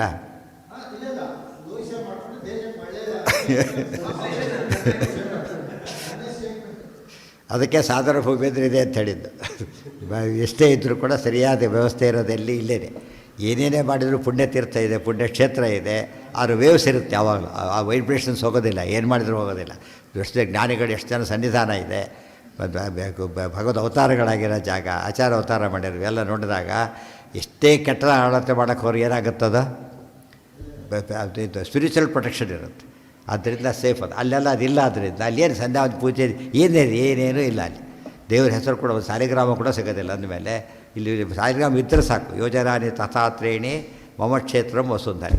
ಒಂದು ಕಡೆ ಒಂದು ಸಾಲಿಗ್ರಾಮ ಇದ್ದರೆ ಸುತ್ತ 3 ಯೋಜನ 30 ಕಿಲೋಮೀಟ್ರು, 30 ಕಿಲೋಮೀಟ್ರ್ ರೇಡಿಯಸ್ ತೊಗೋಬೇಕು. ಮತ್ತೆ ಬರೀ ಒಂದು ಕಡೆ ಅಲ್ಲ, ಅದಿಷ್ಟು ಪುಣ್ಯಕ್ಷೇತ್ರ ಅನಿಸ್ಬಿಡುತ್ತಂತೆ. ಇದು ಎಷ್ಟು ಸಾಲಿಗ್ರಾಮ ಏನು ಅದೆಲ್ಲ ಬಿಸಾಕ್ಬೇಕು, ಕಲ್ಲು ಅಂತ ತೂಕ ಮಾಡಕ್ಕೆ ಹೋಗ್ಬಿಡ್ತಾರೆ ಅಷ್ಟು. ಏನೂ ಗೊತ್ತಿಲ್ಲ. ಅದು ನಮ್ಮ ಜನಕ್ಕೆ ಗೊತ್ತಿಲ್ಲ. ಅದು ಎಲ್ಲಿರ್ತೀವಿ ನಾವೀಗ ಅಂತ ಗೊತ್ತಿಲ್ಲದೇ ಉಪಯೋಗ ಇಲ್ಲ ಅಂತ ಬಿಟ್ಟು ಹೋಗ್ಬಿಡ್ತಾರಲ್ಲ. ಮಹತ್ವ ಗೊತ್ತಿಲ್ಲ. ಮಹತ್ವ ಗೊತ್ತಾರೆ ಯಾರೂ ಬಿಡೋದಿಲ್ಲ. ನೀವೇ ಹೇಳಲಿಲ್ಲ ಅವರೆಲ್ಲ. ಹೋಗೋರು ಕಳಿಸೋರು ಖುಷಿಯಿಂದ ಕಳಿಸ್ಬಿಟ್ರು. ಮೊದಲೋಗು ಅಂತ ಕಳಿಸ್ಬಿಟ್ರು. ಹೋಗೋದು ದೊಡ್ಡ ಭಾರಿ ಸಂಭ್ರಮದ ವಿಷಯ ಆಗಿತ್ತು. ಹಿಂದೆ ಹೋಗೋದು ಅಂತ ಕೇಳಿದರೆ ಭಾರಿ ಸಂಭ್ರಮದ ವಿಚಾರ ಆಗಿತ್ತು. ಈಗ ಸ್ವಲ್ಪ ಕಾಮನ್ ಆಗ್ತದೆ, ಹಿಂದೆ ಆಗಿರಲಿಲ್ಲ. ಒಬ್ರು ಹೋಗಿ ಬಂದಾಗ ರಾಜ ಸ್ವಾಗತ, ಕಿಲೋಮೀಟ್ರ್ ಗಟ್ಟಲೆ ಸ್ವಾಗತ. ಅದು ಅಂಥ ಕಾಲ ಇತ್ತು. ಹಿಂದೆ ನೀವು ಓಡಿರ್ಬೇಕು. ಅದರಲ್ಲೂ ಯಾವುದೋ ಊರಲ್ಲಿ ಒಬ್ಬರು BA ಪಾಸ್ ಆಗ್ತಾರೆ ಒಂದ್ಸಲ. BA ಎಲ್ಲ SSLC ಪಾಸ್ ಆಗ್ತಾರೆ. ಆನೆ ಮೇಲೆ ಕೂರಿಸಿ ಮೆರವಣಿಗೆ ಅವರಿಗೆ ಆನೆ ಮೇಲೆ ಕೂಡಿಸಿ SSLC ಪಾಸ್ ಆಗಿತ್ತು. ಅದು 3rd ಕ್ಲಾಸು. ಅಂದರೆ ಅಂಥ ಒಂದು ಮಹತ್ವ ಇತ್ತಾಗ. ನಿಯರೆಸ್ಟ್ ಸೆಂಟರ್ SSLCಗೆ ಆ ಕಡೆಗೆ ಬಾಂಬೆ, ಈ ಕಡೆ ಮದ್ರಾಸು. ಬೆಂಗಳೂರಲ್ಲೂ ಸೆಂಟರ್ ಇಲ್ಲ. ಅಂಥ ಕಾಲ ಇತ್ತಂತ. ಅದು ಈಗೆಲ್ಲ ಪೂರ್ತಿ ಬದಲಾಗಿ ಹೋಗಿಬಿಟ್ಟಿದೆ. ಅದು ಅಂತೆಲ್ಲ ಅರ್ಥ ಮಾಡ್ಕೊಂಡವರಿಗೆ ಎಷ್ಟು ವ್ಯತ್ಯಾಸ ಅಂತ ತಿಳಿಯುತ್ತಾಗ. ಫಾರಿನ್ದಂತೂ ಭಾರಿ ಜಾಸ್ತಿ ಇದ್ದಾಗ ಲೆಕ್ಕ. ಅವನೇನು ಅವತಾರ ಪುರುಷ ಇದ್ದಾಗ ಲೆಕ್ಕ ಹೋಗಿಬಿಟ್ರೆ. ಧರ್ಮಾರ್ಥತಾ ವಿನಾಪಿ ಅರ್ಥೈ. ಯಮವು ಅಂದ್ರೇನು? ನಕಲ ಟ್ವಿನ್ಸ್ ಅಂತ ಅರ್ಥ. ಯಮೋ ಇಬ್ಬರು ಯಮರಲ್ಲ, ಯಮಳರಾದ ಅವರಿಬ್ಬರು ಕೂಡ ಅರ್ಜುನೋಕ್ತಮ್ ಅನೂಚದು. ಅರ್ಜುನ ಹೇಳಿದ್ದನ್ನೇ ಒಪ್ಕೊಂಡ್ಬಿಟ್ರೆ ಅಷ್ಟೇ. ವೇದಕ್ಕೆ ಅನೂಚಾನ ಅಂತ ಯಾತಕ್ಕೆ ಕರೆಯೋದು ಗೊತ್ತಾ? ಗುರುಗಳು ಹೇಳಿದ್ದನ್ನೇ ಹೇಳಬೇಕು ಅವರು. ಅದಕ್ಕೇನಂತಾರಕ್ಕೆ ಅನುಚ್ಯ ವೇದಾನನುಚ್ಯ ಆಚಾರ್ಯ ಅಂತೇವಾಸಿರ ಮನುಶಾಸ್ತಿ. ಆ ಹೇಳಿದ್ದೇ ಹೇಳಬೇಕಾದ್ರೆ ಬಾಯ್ಪಾಠ ಮಾಡಬೇಕು. ಹಾಗೆ ಬಾಯ್ಪಾಠ ಮಾಡಬೇಕು. ಪುಸ್ತಕ ಬರೋದಿಲ್ಲ ಅದೆಲ್ಲ ಕೂಡ. ಇಲ್ಲಿ ಕಾಲಕ್ಕೆ ಅಲ್ಲಿ ಪುಸ್ತಕ ಉಪಯೋಗಿಸ್ತಿರಲಿಲ್ಲ. ಪುಸ್ತಕದಲ್ಲಿದ್ದರೆ ವಿದ್ಯೆ ಅಲ್ಲ. ಅದು ಎಲ್ಲಿರಬೇಕದು? ತಲೆಯಲ್ಲಿರಬೇಕು, ಬಾಯಿಂದ ಬರಬೇಕಷ್ಟೆ. ಬೇರೆ ರೀತಿ ಬಂದರೆ ಅವನು ಓದಿಲ್ಲ ಅಂತಾರೆ. ಪುಸ್ತಕ ಇಟ್ಕೊಂಡ್ರೆ ಫೇಲ್ಯೂರ್ ಅಂತ ಲೆಕ್ಕ. ಅದಕ್ಕೇ ಇಲ್ಲಿ ಕೂಡ ಅನೂಚತು. ಹೇಳಿದ್ದನ್ನು ಹಾಗೆ ಹೇಳಿಬಿಟ್ರು ಅಂತ ಅರ್ಥ. ಅರ್ಜುನ ಹೇಗೆ ಹೇಳಿದ್ದನ್ನ ಹಾಗೆ ಹೇಳಿಬಿಟ್ರು. ಆದ್ದರಿಂದ ಹಾಗೆ ಹೇಳಿದರೆ ಏನೋ ಹೇಳಿಬಿಟ್ರೆ ಅಲ್ಲ, ಅದು ರಿಪೀಟ್ ಮಾಡಿ ಟೇಪ್ ರೆಕಾರ್ಡ್ ಮಾಡದೆ ಮಾಡಬೇಕು. ಆಗ ಅನೂಚತು. ಈಗ ಭೀಮಸೇನ ಹೇಳ್ತಾರೆ, ಭೀಮಸೇನ ವೈಶಿಷ್ಟ್ಯ ಹೇಳ್ತಾರೆ. ಪ್ರವರಃ ಸುತತ್ವದೃಶ್ಯಾಂ ತತ್ವದೃಶ್ಯಾಂ ಸುತತ್ವದೃಶ್ಯಾಂ ಪ್ರವರಃ. ತತ್ವಜ್ಞಾನಿಗಳೇ ನಂಬರ್ 1. ಯಾಕೆ ಜೀವೋತ್ತಮರವರು. ತತ್ವಜ್ಞಾನ ನಂಬರ್ 1 ಅಂತ ಹೇಳೋದಕ್ಕೋಸ್ಕರ ಪ್ರವರಃ. ಇದು ತುಂಬ ಮಾತುಗಳು ಮಹಾಭಾರತದಲ್ಲಿ ಇರೋದಿಲ್ಲ. ಮಹಾಭಾರತದಲ್ಲಿ ಶ್ಲೋಕ ಹೇಗೆ ಅದನ್ನು ಹಿಂದೂ ಮುಂದೆ ಮಾಡಿ ಆಚಾರ್ಯ ಜೋಡಿಸಿದ್ದಾರೆ ಹೊರತು ಹೆಚ್ಚು ಶ್ಲೋಕ ಮೂರದ್ದೇ ಇಟ್ಟಿರೋದು ಅವರು. ಅದೇನೋ ಕಲ್ಪನೆ ಅರ್ಥ ಬರ್ತಿದ್ದಾರಲ್ಲ, ಮೂಲ ಮಹಾಭಾರತಲ್ಲೇ ಆಗಿದೆ. ಜನ ಓದೋದಿಲ್ಲ, ತಿಳ್ಕೊಳ್ಳೋದಿಲ್ಲ. ಆದ್ದರಿಂದ ಭೀಮನ ನೋಡಿದ ತಕ್ಷಣ ಶಾಕ್ ಆಗಬೇಕು ಅಂತ ಉತ್ತರ ಕೊಟ್ಟಿದ್ದು. ಏನದು? ಸಮಸ್ತಾನ್ ಅಭಿಭಾಷ್ಯ ಹರ್ಷಾತ್. ಸಮಸ್ತಾನ್ ಅಭಿಭಾಷ್ಯ ಅಂದರೆ ಎಲ್ಲರೂ ಕೇಳಿ ಹೇಳ್ತೇನೆ. ಹೀಗೆ ಅಭಿಭಾಷ್ಯ ಅಂದ್ರೇನು? ಸಂಬೋಧನೆ ಮಾಡಿ ಕೇಳಿ ಕೇಳಿ ಅಂತಾರಲ್ಲ, ಹಾಗೆ ಕೇಳಿ ಹೇಳ್ತೇನೆ. ಏನದು? ಸ್ಮಯನ್, ಅದು ನಗುತ್ತಾ. ಕಾಮಾದ್ ಅತಿರಿಕ್ತಂ ಅಸ್ತಿ ನ ಕಾಮಾದ. ಕಾಮನೇ ಸರ್ವಶ್ರೇಷ್ಠ ಪುರುಷಾರ್ಥ. ಯಾವುದರಲ್ಲಿ? ಧರ್ಮ, ಅರ್ಥ, ಕಾಮ ಮೂರರಲ್ಲಿ ಯಾವ ಶ್ರೇಷ್ಠ? ಕಾಮನೇ ಶ್ರೇಷ್ಠ. ತೀರ ಅನಿರೀಕ್ಷಿತ ಉತ್ತರ ಇದು. ಎಲ್ಲರ ಪಾಲಿಗೂ ಅದು ಲೋಯೆಸ್ಟ್ ಆಗಿತ್ತು. ಅದನ್ನು ಹೇಳಿದ್ದೇವೆ ನಂಬರ್ 1 ಅಂತ ಹೇಳಿಬಿಟ್ರು. ಅದಕ್ಕೆ ಅಷ್ಟಲ್ಲಿ ಚೇಂಜ್ ಮಾಡಿ ಹೇಳ್ತಾರದು. ಅತಿರಿಕ್ತಮಸ್ತಿ ಕಿಂಚಿತ್ ಶುಭಂ ಕ್ವ ಅವರತಾಂಸ ಯಾಯಾತ್. ಹೇಗೆ ತಾನೇ ಕಡಿಮೆ ಆಗುತ್ತೆ ಕಾಮ? ಕಾಮ ಕಡಿಮೆ ಅಲ್ಲ ಅಂತ ಹೇಳಿಬಿಟ್ಟು ಜನ ಅಪಾರ್ಥ ಮಾಡ್ಕೊಳ್ಳಿ. ಯಾವುದೋ ಕಾಮ ಅಂತ ಹೇಳಲಿಲ್ಲ ಭೀಮಸೇನ. ಅದಕ್ಕೆ ಸಾಕಾಯ್ತು ಅಷ್ಟೇ ಅನೇಕರಿಗೆ. ನಮ್ಮವರೇ ದುರುಪಯೋಗ ಮಾಡ್ಕೊಂಡಿರ್ತಾರೆ. ಭೀಮಸೇನೇ ಹೇಳಿಬಿಟ್ಟಿದ್ದಾರೆ ಹಾಗಿದ್ರೆ ಅಂತೇಳಿ. ಅರ್ಥ ಆಯ್ತಾರೆ ಇವಾಗ? ಭೀಮಸೇನೇ ಹೇಳಿಬಿಟ್ಟಿದ್ದಾನೆ. ಅದು ಯಾವುದಕ್ಕೆ ಉಪಯೋಗಿಸಿರೋದು? ಅದು ಕೆಟ್ಟ ಶಾಸ್ತ್ರಕ್ಕೆ ಉಪಯೋಗಿಸಿರೋದನ್ನು. ಭೀಮಸೇನ ಹಾಗೆ ಹೇಳಿದ್ದಾನೆ ಅಂಥೇಳಿ. ಅದರಿಂದ ಇವರು ತಪ್ಪು ಹೇಳಿದ್ದಕ್ಕೆ ಭೀಮನಲ್ಲಿ ತಪ್ಪು ಕಲ್ಪನೆ ಜನಗಳಿಗೆಲ್ಲ. ಭೀಮ ಹಾಗೆ ಹೇಳಿದ್ದಲ್ಲ ಅದು. ಭೀಮ ಅಲ್ಲೇ ಸ್ಪಷ್ಟೀಕರಣ ಇದೆ. ಭೀಮ ಸುಮ್ಮನೆ ಆಗೋದಿಲ್ಲ, ವಿವರಣೆ ಎಲ್ಲ ಕೊಡೋದು. ಮಹಾಭಾರತದಲ್ಲಿ ಹಾಗೆ ವಿವರಣೆ ಬರುತ್ತೆ. ನಾಕಾಮಾದ್ ಅತಿರಿಕ್ತಮಸ್ತಿ ಕಿಂಚಿತ್ ಶುಭಂ ಕ್ವಾ ಅವರತಾಂಸ ಯಾಯಾತ್. ಅದಕ್ಕಿಂತ ಶ್ರೇಷ್ಠವಾದ ಪುರುಷಾರ್ಥನೇ ಇಲ್ಲ. ಅವರು ಕಡಿಮೆ ಅಂತ ಹೇಳಿದರು. ಕಡಿಮೆ ಹೇಗಾಗುತ್ತದು? ಕಡಿಮೆ ಆಗೋದೇ ಇಲ್ಲ. ಕಾಮ್ಯಂ ಹಿ ಕಾಮಾಭಿಧ ಬಾಹುರಾರ್ಯಾ ಕಾಮ್ಯಾ ಪುಮರ್ಥಾ ಸಹ ಸಾಧನೈರ್ಯತ್ ಅಕಾಮ್ಯತಾಮ್ಯಾತಿ ಅಪುಮರ್ಥ ಏವ ಪುಮರ್ಥಿತತ್ವಾಧಿ ಪುಮರ್ಥ ಮುಕ್ತಃ. ಕಾಮ್ಯಂ ಹಿ ಕಾಮಾಭಿಧಂ ಆಹುರಾರ್ಯಾ. ಕಾಮ ಅಂದರೆ ಏನು ಅಂತ ಹೇಳ್ತಾರೆ ಬರ್. ನಾನು ಹೇಳಿದ್ದು ಯಾವ ಅರ್ಥ ಗೊತ್ತಾ ಅಂತ ಹೇಳಿದ್ದು. ನಾನು ಹೇಳಿ ತಾನೇ ಎಕ್ಸ್ಪ್ಲೇನ್ ಮಾಡ್ತಾ, ಕಾಮ್ಯವನ್ನು ಕಾಮ ಅಂತ ಕರೀತಾರೆ. ಏನಂದ್ರೆ ಅರ್ಥ ಆಗ, ಯಾವುದು ಬಯಸಲ್ಪಡುತ್ತದೋ ಅದು ಕಾಮ. ಬಯಕೆ ಅಂತ ಹೇಳಿಲ್ಲ, ಬಯಸಲ್ಪಡೋದು ಕಾಮ. ಬಯಸಲ್ಪಡುವಾಗ ಬಯಕೆ ಇದ್ದರೆ ಬಯಸಲ್ಪಡುತ್ತಾ. ಆದ್ದರಿಂದ ಇದು ಕಾಮ ಅಂತ ಅರ್ಥ ಹೇಳ್ತಾರೆ. ಕಾಮ್ಯಾ ಪುಮರ್ಥಾ ಸಹ ಸಾಧನೈರ್ಯತೆ. ಪುರುಷಾರ್ಥ ಬೇಕು ಅನಿಸೋದೇ ಕಾಮ. ಪುರುಷಾರ್ಥ ಅರ್ಥ ಅಂದ್ರೇನು? ಪುರುಷೈ ಅರ್ಥ್ಯತೆ, ಕಾಮ್ಯತೆ. ಪುರುಷ ಬಯಸೋದು ಅಂತ ಹೇಳಿದ ಮೇಲೆ ಬೈಕೆ ಇಲ್ಲ. ಹೇಳಿದ ನಾನು ನಂಬರ್ 1 ಅವನಿಗೆ PUC ಫಸ್ಟ್ ರ್ಯಾಂಕ್. ನಾನು ಹಿಂದೆ ಯಾವುದು ಬೇಡ, ನಾನು BCom ಹೋಗ್ತೇನೆ ಅಂತ ಏನು ಮಾಡ್ತೀರಾಗ ಅವನಿಷ್ಟ. ಬಿಡ್ದವ್ರ ಪ್ರಕಾರ ಎಂಥ ದಡ್ಡ ಅಂತ ತಿಳ್ಕೊತಾರೆ. ಅವ್ರು ನನಗೆ ಭಾಳ ಬೇಕಾದ ಸಿಕ್ಕಿದೆ ಅಂದರೆ ಇಷ್ಟ ಇಲ್ಲದೆ ಹೋದರೆ ಏನಿಲ್ಲ. ಹೇಳಿದ್ರಲ್ಲ ರಾಜಮಹಾರಾಜ ನಂಗೆ ಬೇಕಿಲ್ಲ ಅಂತ ಕೋರ್ಟ್ಕೊಂಡು ನಂಗೆ ಬೇಕಿಲ್ಲ ತೊಗೊಂಡು ಏನು ಮಾಡಲಿ ಅಂತ ಹೇಳಿದ್ರು. ನಚಿಕೇತನ ಕೊಡೋಕೆ ಏನು ನಚಿಕೇತ ಏನು ಮಾಡಲಿ ತೊಗೊಂಡೋದನ್ನು ಏನು ಬೇಕಿಲ್ಲ ಅಂತ ಹೇಳ್ತಾನೆ. ಚಿರಂಜೀವಿ ತೊಗೊಂಡು ಏನು ಮಾಡಲಿ ಅಂತ ಕೇಳ್ತಾನೆ. ಇಚ್ಛೆನೇ ಇಲ್ಲ. ಅರ್ಥ ಆಯ್ತಾ? ಈಗ ಇಚ್ಛೆ ಇಲ್ಲದೆ ಹೋದರೆ ಯಾವುದಕ್ಕೂ ಏನು ಬರೋದಿಲ್ಲ, ಪುರುಷಾರ್ಥದ ಹೆಸರೇ ಬರೋದಿಲ್ಲ. ದೇರ್ಫೋರ್ ಇಲ್ಲಿ ಕಾಮ ಶಬ್ದಕ್ಕೆ ಇದಲ್ಲ, ಲೈಂಗಿಕ ಕಾಮ ಹೇಳಿಲ್ಲ. ಅವರು ಹೇಳಿದ್ದು ಇಚ್ಛೆ ಅಂತ ಹೇಳಿದ್ದು, ಸದಿಚ್ಛೆ. ಭಗವದ್ಗೀತೆಯಲ್ಲೇ ಬರುತ್ತದು. ಧರ್ಮಾವಿರುದ್ಧೋ ಭೂತೇಶು ಕಾಮೋಸ್ಮಿ ಭರತರ್ಷಭ. ದೇವರ ಸನ್ನಿಧಾನ ವಿಭೂತಿ ರೂಪ ಇದೆ ಅದರಲ್ಲಿ. ಸತ್ಕಾಮ ಮಗು ಏನು ಅಪೇಕ್ಷೆ ಪಟ್ಟಿತು, ಸಿನಿಮಾಕ್ಕೆ ಹೋಗ್ತೇನೆ ಅಂತ ಕೇಳ್ತು, ಪರೀಕ್ಷೆ ಇಟ್ಟು ಬೈತಾರೆ. ನಾನು ಟೆಕ್ಸ್ಟ್ ಬುಕ್ ತೊಗೋಬೇಕು ಅಂತಾರೆ. ಯಾರು ಕೆಟ್ಟದು ಅಂತಾರ? ಮೊದಲು ಕೊಡಿಸ್ತಾರೆ. ಯಾಕೆ ಟೆಕ್ಸ್ಟ್ ಬುಕ್ ತೊಗೋತಾರೆ, ಒಳ್ಳೆಯ ಇಚ್ಛೆ ಪಡುತ್ತೆ ಮಗು. ಉಳಿದವ್ರು ಹೇಳ್ತಾರೆ ನೀನು ನಾನು ಕೊಡಿಸ್ತೀನಿ ಬಿಡು, ನೀನು ತಿಳಿದು ನಾನು ಕೊಡಿಸ್ತೇನೆ. ಅದಕ್ಕೆ ಒಳ್ಳೆಯ ಇಚ್ಛೆ. ಇದ್ರ ಪಾಸಾಗೋ ಚಾನ್ಸೇ ಇಲ್ಲ. ಆದರೆ ಏನೋ ಮಾಡ್ತಾ ಅದಕ್ಕೆ ಇಚ್ಛೆಯಲ್ಲಿ 2 ವಿಧ ಇದೆ. ಎಲ್ಲಿ ಕಾಮ ಅಂತ ಬೈತಾರೋ ಅದು ಯಾವುದದು? ದುಷ್ಕಾಮ. ಮತ್ತು ಸತ್ಕಾಮ ಮತ್ತು ಇರಲೇಬೇಕು. ಇಲ್ಲದ್ರೆ ಜಡ ಪದಾರ್ಥ ಇದ್ದಾಗ ಲೆಕ್ಕ. ಅದು ಮೊನ್ನೆ ಹೇಳ್ತಾರೆ ಜಡ ಪದಾರ್ಥ ಇದಕ್ಕೆ ಏನೇ ಇರ್ಬೋದು. ಬಂಗಾರ ಇದೆ, ಬಂಗಾರಕ್ಕೆ ಏನಿಲ್ಲ, ಇಚ್ಛೆ ಇಲ್ಲ, ಜಡ ಪದಾರ್ಥ. ಅದು ಬಯಸ್ತವ್ರು ಯಾರೂ ಇಲ್ಲ ಅಂದರೆ ಅದು ವ್ಯಾಲ್ಯೂನೇ ಇಲ್ಲ. ಬಯಸೋನು ಸಿಕ್ಕರೆ ಅದಕ್ಕೆ ವ್ಯಾಲ್ಯೂ ಅಷ್ಟೇ. ಆದ್ದರಿಂದ ಪುರುಷಾರ್ಥತ್ವ ಬರೋದು ಯಾವಾಗ? ಅದಕ್ಕೆ ಇಚ್ಛೆ ಇದ್ದಾಗ ಮಾತ್ರ. ಅದರಿಂದ ಇಚ್ಛೆ ಅನ್ನೋದು ಬೇಸಿಕ್. ಅದು ಇಚ್ಛೆ ಇಲ್ಲದ್ರೆ ಯಾವ ಪುರುಷಾರ್ಥನೇ ಅಲ್ಲ. ನಮಗೆ ಎಷ್ಟೋ ಜನರಿಗೆ ಕೆಲವು ಏನೇನೋ ಬೇಕು, ನಮಗದು ಬೇಕು ಅಂತ ಅನಿಸೇ ಇಲ್ಲ ಅಂದಮೇಲೆ ಏನರ್ಥ? ಅದು ನಮ್ಮ ಪ್ರಕಾರ ಪುರುಷಾರ್ಥನೇ ಅಲ್ಲ ಅದು. ತಿಳಿದಾ? ಸೊ ಇಚ್ಛೆ ಬೇಸಿಕ್ ಆದ್ದರಿಂದ, ಇಚ್ಛೆ ಇರೋ ಸ್ವರೂಪದಲ್ಲಾದ್ದರಿಂದ ಸ್ವರೂಪ ಉದ್ಧಾರಕ್ಕೆ ಏನು ಬೇಕಾಗುತ್ತೆ? ಒಳ್ಳೆಯ ಇಚ್ಛೆ ಬೇಕಾಗತ್ತೆ. ಈ ಊಟಕ್ಕೆ ಕೂಡ ಏನಿರಬೇಕು ಯಾವಾಗಲೂ? ಅಪಿಟೈಟ್ ಅಂತೀವಿ. ಅಲ್ಲಿ ಇಚ್ಛೆ ಅಪಿಟೈಟ್. ಅದು ಅಪಿಟೈಟ್ ಇಲ್ಲದೆ ಹೋದರೆ ಏನು ಬಡಿಸಿದ್ರೆ ವಾಂತಿ ಬಂದಾಗ ಉಬ್ಬಳಿಕೆ ಬರೋ ತಿನ್ನೋಕ್ಕಾಗೋದಿಲ್ಲ. ಅದಿದ್ದರೆ ಕೆಲವರು ಚೆಲ್ಲಿರ್ತಾರೆ, ಅಂಥದ್ದು ನೋಡಿ ಅದು ನನಗೆ ಹಾಕಿ ಅಂತ ಹೇಳ್ತಾನೆ. ಯಾಕೆ ಅವನು ಅಪಿಟೈಟ್ ಇದೆ ಅವನಿಗೆ. ಇವತ್ತು ಕಾಮ್ಯಂಬಿ ಕಾಮಾಭಿಧ ಮಾಹುರ್ ಆರ್ಯಾಹ ಅಂದರೆ ಜ್ಞಾನಿಗಳು. ಅನಾರ್ಯಜುಷ್ಟಮಸ್ತರ್ಗ್ಯಂ ಅಕೀರ್ತಿಕರಂ ಅರ್ಜುನ ಅಂತ ಕೃಷ್ಣ ಹೇಳೋ ಮಾತು. ಅನಾರ್ಯಜುಷ್ಟಂ, ಆರ್ಯರು ಅಂದರೆ ಜ್ಞಾನಿಗಳು. ಜ್ಞಾನಿಗಳೆಲ್ಲ ಆ ರೀತಿ ಯೋಚನೆ ಮಾಡ್ತಾರೆ. ಹೌದು, ಇಲ್ಲಿ ಪ್ರವೃತ್ತಿ ಇಲ್ಲೇ ಇಲ್ಲ. ಘಟಕುಡ್ಯವತ್ಸ ಅಂತ ಹೇಳ್ತಾರೆ. ಇಚ್ಛೆ ಇಲ್ಲ ಅಂತ ಹೇಳಿದರೆ ಇವನಿಗೆ ಬೆಲೆನೇ ಇಲ್ಲ ಅವನಿಗೆ, ಜಡ ಪದಾರ್ಥ. ಎಲ್ಲಿ ಎಲ್ಲಿ ಎಲ್ಲಿ ಹೌದು, ಅರ್ಜುನಾದಿಗಳಿಗೆ ಅವ್ರ ಈ ಅರ್ಥ ಇಟ್ಕೊಳ್ಳಿಲ್ಲ ಅವರು. ಅದು ಹೇಗೆ ಅರ್ಥ ಅಂತ ಹೇಳಿದರೆ ಎರಡು ಸಂಪತ್ತು ಅಂತ ಹೇಳಿದ್ನಲ್ಲ, ಕಾಮನ ಎರಡು ಮಾಡಬೇಕಾಗಿತ್ತು. ಹಾಗಿದ್ರೆ ಗೊತ್ತಾಯ್ತು, ಕಾಮನ ಎರಡು ಭಾಗ ಮಾಡಬೇಕು, ಸತ್ಕಾಮ ದುಷ್ಕಾಮ ಅಂಥೇಳಿ.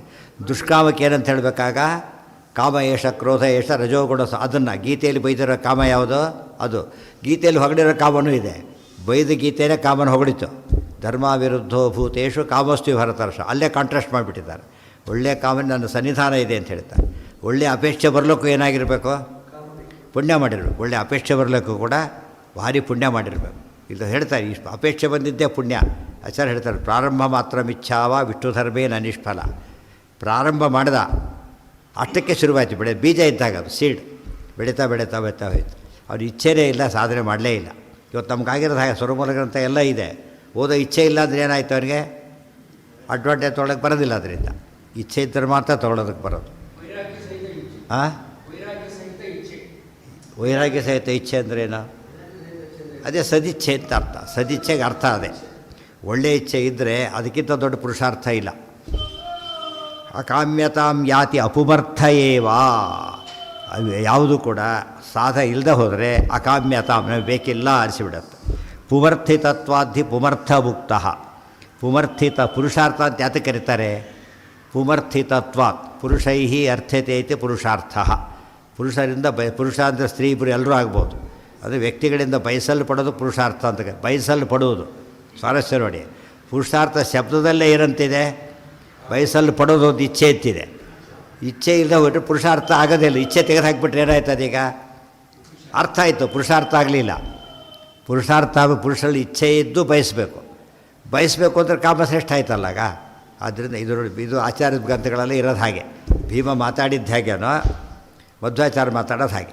ಅವರೇ ತಾನೇ ಶ್ರೀಮದ್ ಆಚಾರ್ಯರಾದ್ದರಿಂದ ಸರಿಯಾಗಿ ಅರ್ಥ ತಿಳ್ಕೋಬೇಕು. ಬಹುಜ್ಞಾ ಏವ ಜಾನಂತಿ ವಿಶೇಷೇಣ ಅರ್ಥಮೇತಯು. ತುಂಬ ಅರ್ಥ ಇದೆ, ಹೆಚ್ಚು ಗೊತ್ತಿದ್ದರೆ ಮಾತ್ರ ಅರ್ಥ ಆಗುತ್ತೆ ಅಂತ ಆಚಾರ್ಯ ಹೇಳ್ತಾರೆ. ಹೆಚ್ಚು ಗೊತ್ತಿದ್ದರೆ ಇಲ್ಲ ಅರ್ಥ ಆಗೋದಿಲ್ಲ. ಪುಮರ್ಥ ಮುಕ್ತ ವಿಜ್ಞಾನಭಕ್ತ್ಯಾದಿಕಮಪ್ಯತೀವ ತತ್ಸಾಧನಂ ಕಾಮ್ಯ ಬಹಿಷ್ಕೃತಂ ಚೇತ್ ನ ಸಾಧನಂ ಸ್ಯಾತ್ ಪರಮೋ ಹಿ ಮೋಕ್ಷೋ ನ ಸಾಧ್ಯತಾಂ ಯಾತಿ ವಿನಾ ಹಿ ಕಾಮಾತ್. ವಿಜ್ಞಾನಭಕ್ತ್ಯಾದಿಕಂ ಅಪಿ ಅತೀವ ತತ್ಸಾಧನಂ ಕಾಮ್ಯ ಬಹಿಷ್ಕೃತಂ ಚೇತ್ ನ ಸಾಧನಂ. ಜ್ಞಾನ ಭಕ್ತಿ ಎಲ್ಲ ದೊಡ್ಡ ಸಾಧನಗಳು, ಆದರೆ ಅವು ಬೇಕು ಅಂತಿಲ್ಲೇ ಇಲ್ಲ. ನ ಸಾಧನ ಆಗಲೇ ಇಲ್ಲ. ದೊಡ್ಡ ವ್ಯಕ್ತಿ ವಸ್ತುನೇ ಇನ್ನು ಬೈಕೇನೇ ಇಲ್ಲ ಅಂದರೆ ಏನಾಯ್ತು, ಅಲ್ಲಿಗೆ ಸಾಧನ ಆಗಲೇ ಇಲ್ಲ. ನ ಸಾಧನಂ ಸ್ಯಾತ್ ಪರಮೋಹಿ ಮೋಕ್ಷ. ಹೋಗ್ತಾರೆ ಇಷ್ಟಾಬಿಟ್ಟು ಕೃಷ್ಣ ಹೇಳಲಿಲ್ಲ, ಈಗ ಅಷ್ಟಲ್ಲಿ ಅಡುಗೆ ಮಾಡ್ಕೊಂಡಿದ್ದ ಕೃಷ್ಣ, ಅದು ಬೇಕಿಲ್ಲ ಅಂತ ಬೂದೋಯ್ತು. ಅಲ್ಲಿ ಸುಧಾಮ ಇಷ್ಟು ತಂದು ಕೊಟ್ಟ, ಇಸ್ಕೊಂಡ್ಬಿಟ್ಟ. ಅದು ಏನಾಯ್ತು, ಅದರಿಂದ ಸ್ವೀಕಾರ ಮಾಡಿದ್ದಕ್ಕೆ ಬದುಕು ಹೋದ, ಅವನು ಸತ್ತೇ ಹೋದ ದುರ್ಯೋಧನ. ಅದು ಏನಾಯ್ತಾಗ, ಅದು ಕಾಮ್ಯವಾಗಲಿಲ್ಲ. ಯಾರಿಗೆ? ಕೃಷ್ಣನಿಗೆ ಕಾಮ್ಯ ಆಗಲಿಲ್ಲ. ಆದ್ದರಿಂದ ಎಲ್ಲ ವೇಸ್ಟ್ ಆಗೋಯ್ತು. ಅವಲಕ್ಕಿ ಕಾಮನೆ, ಅವಲಕ್ಕಿ ಮೇಲಲ್ಲ, ಅದ್ರ ಭಕ್ತಿ ಮೇಲೆ ಬಂದಿದ್ದರಿಂದ ಉದ್ಧಾರ ಆಗಿಬಿಟ್ಟು. ಸೊ ಕಾಮ್ಯ ಯಾವ ದೇವರು ಯಾವುದು ಮೆಚ್ತಾನೀಗ, ಯಾವುದು ಇಚ್ಛೆ ಪಡ್ತಾನೆ ಅಂತ ಅರ್ಥ. ಇಚ್ಛಾ ಮಾತ್ರ ಪ್ರಭು ಸೃಷ್ಟಿ ಕೂಡ ಆಗಿದೆ ಎಲ್ಲಿಯಿಂದ? ಇಚ್ಛೆಯಿಂದ. ಅಂದಮೇಲೆ ಇಚ್ಛೆಯೇ ಅತಿ ಶ್ರೇಷ್ಠವಾದಂಥ ಪುರುಷಾರ್ಥ. ಕಾಮ ಬಹಿಷ್ಕೃತಂ ಚೇತ್ ನ ಸಾಧನಂ ಸ್ಯಾತ್ ಪರಮೋಹಿ ಮೋಕ್ಷ. ಅದು ಯಾವುದು ಸಾಧನಗಳು ಯಾವುದು ಸಾಧನ ಆಗೋದಿಲ್ಲ ಇಚ್ಛೆ ಇಲ್ಲದೆ ಹೋಗಿಬಿಟ್ರೆ.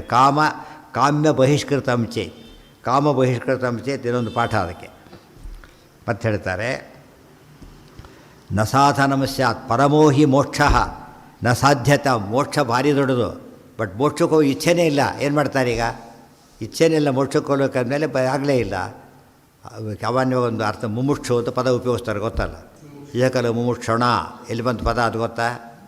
ಏಕಲ ಮುಮುಕ್ಷಣ ಶುರುವಾಗಿದ್ದು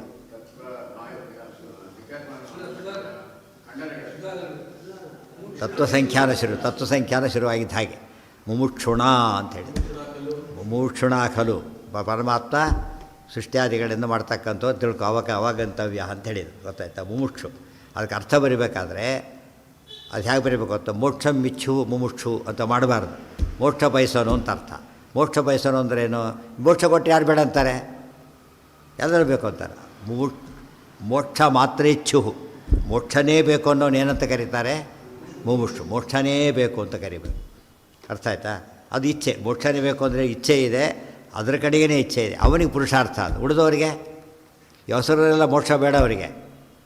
ಮೋಕ್ಷ ಕೊಟ್ಟರೆ ತಗೋತೀವಿ, ಅದು ಬೇರೆ ಮಾತು. ಮೋಕ್ಷನೇ ಬೇಕು ಅಂತಿಲ್ಲ ಅವರಿಗೆ. ಮೋಕ್ಷ ಬೇಕೇ ಬೇಕು, ಅದೇ ಬೇಕು ಅಂತಿದ್ರೆ ಮಾತ್ರ ಹಠ ಅಂತ ಕರೀತಾರೆ. ಆಗ ಸಾಧನೆ ಮಾಡೋಕ್ಕೆ ಬರುತ್ತೆ.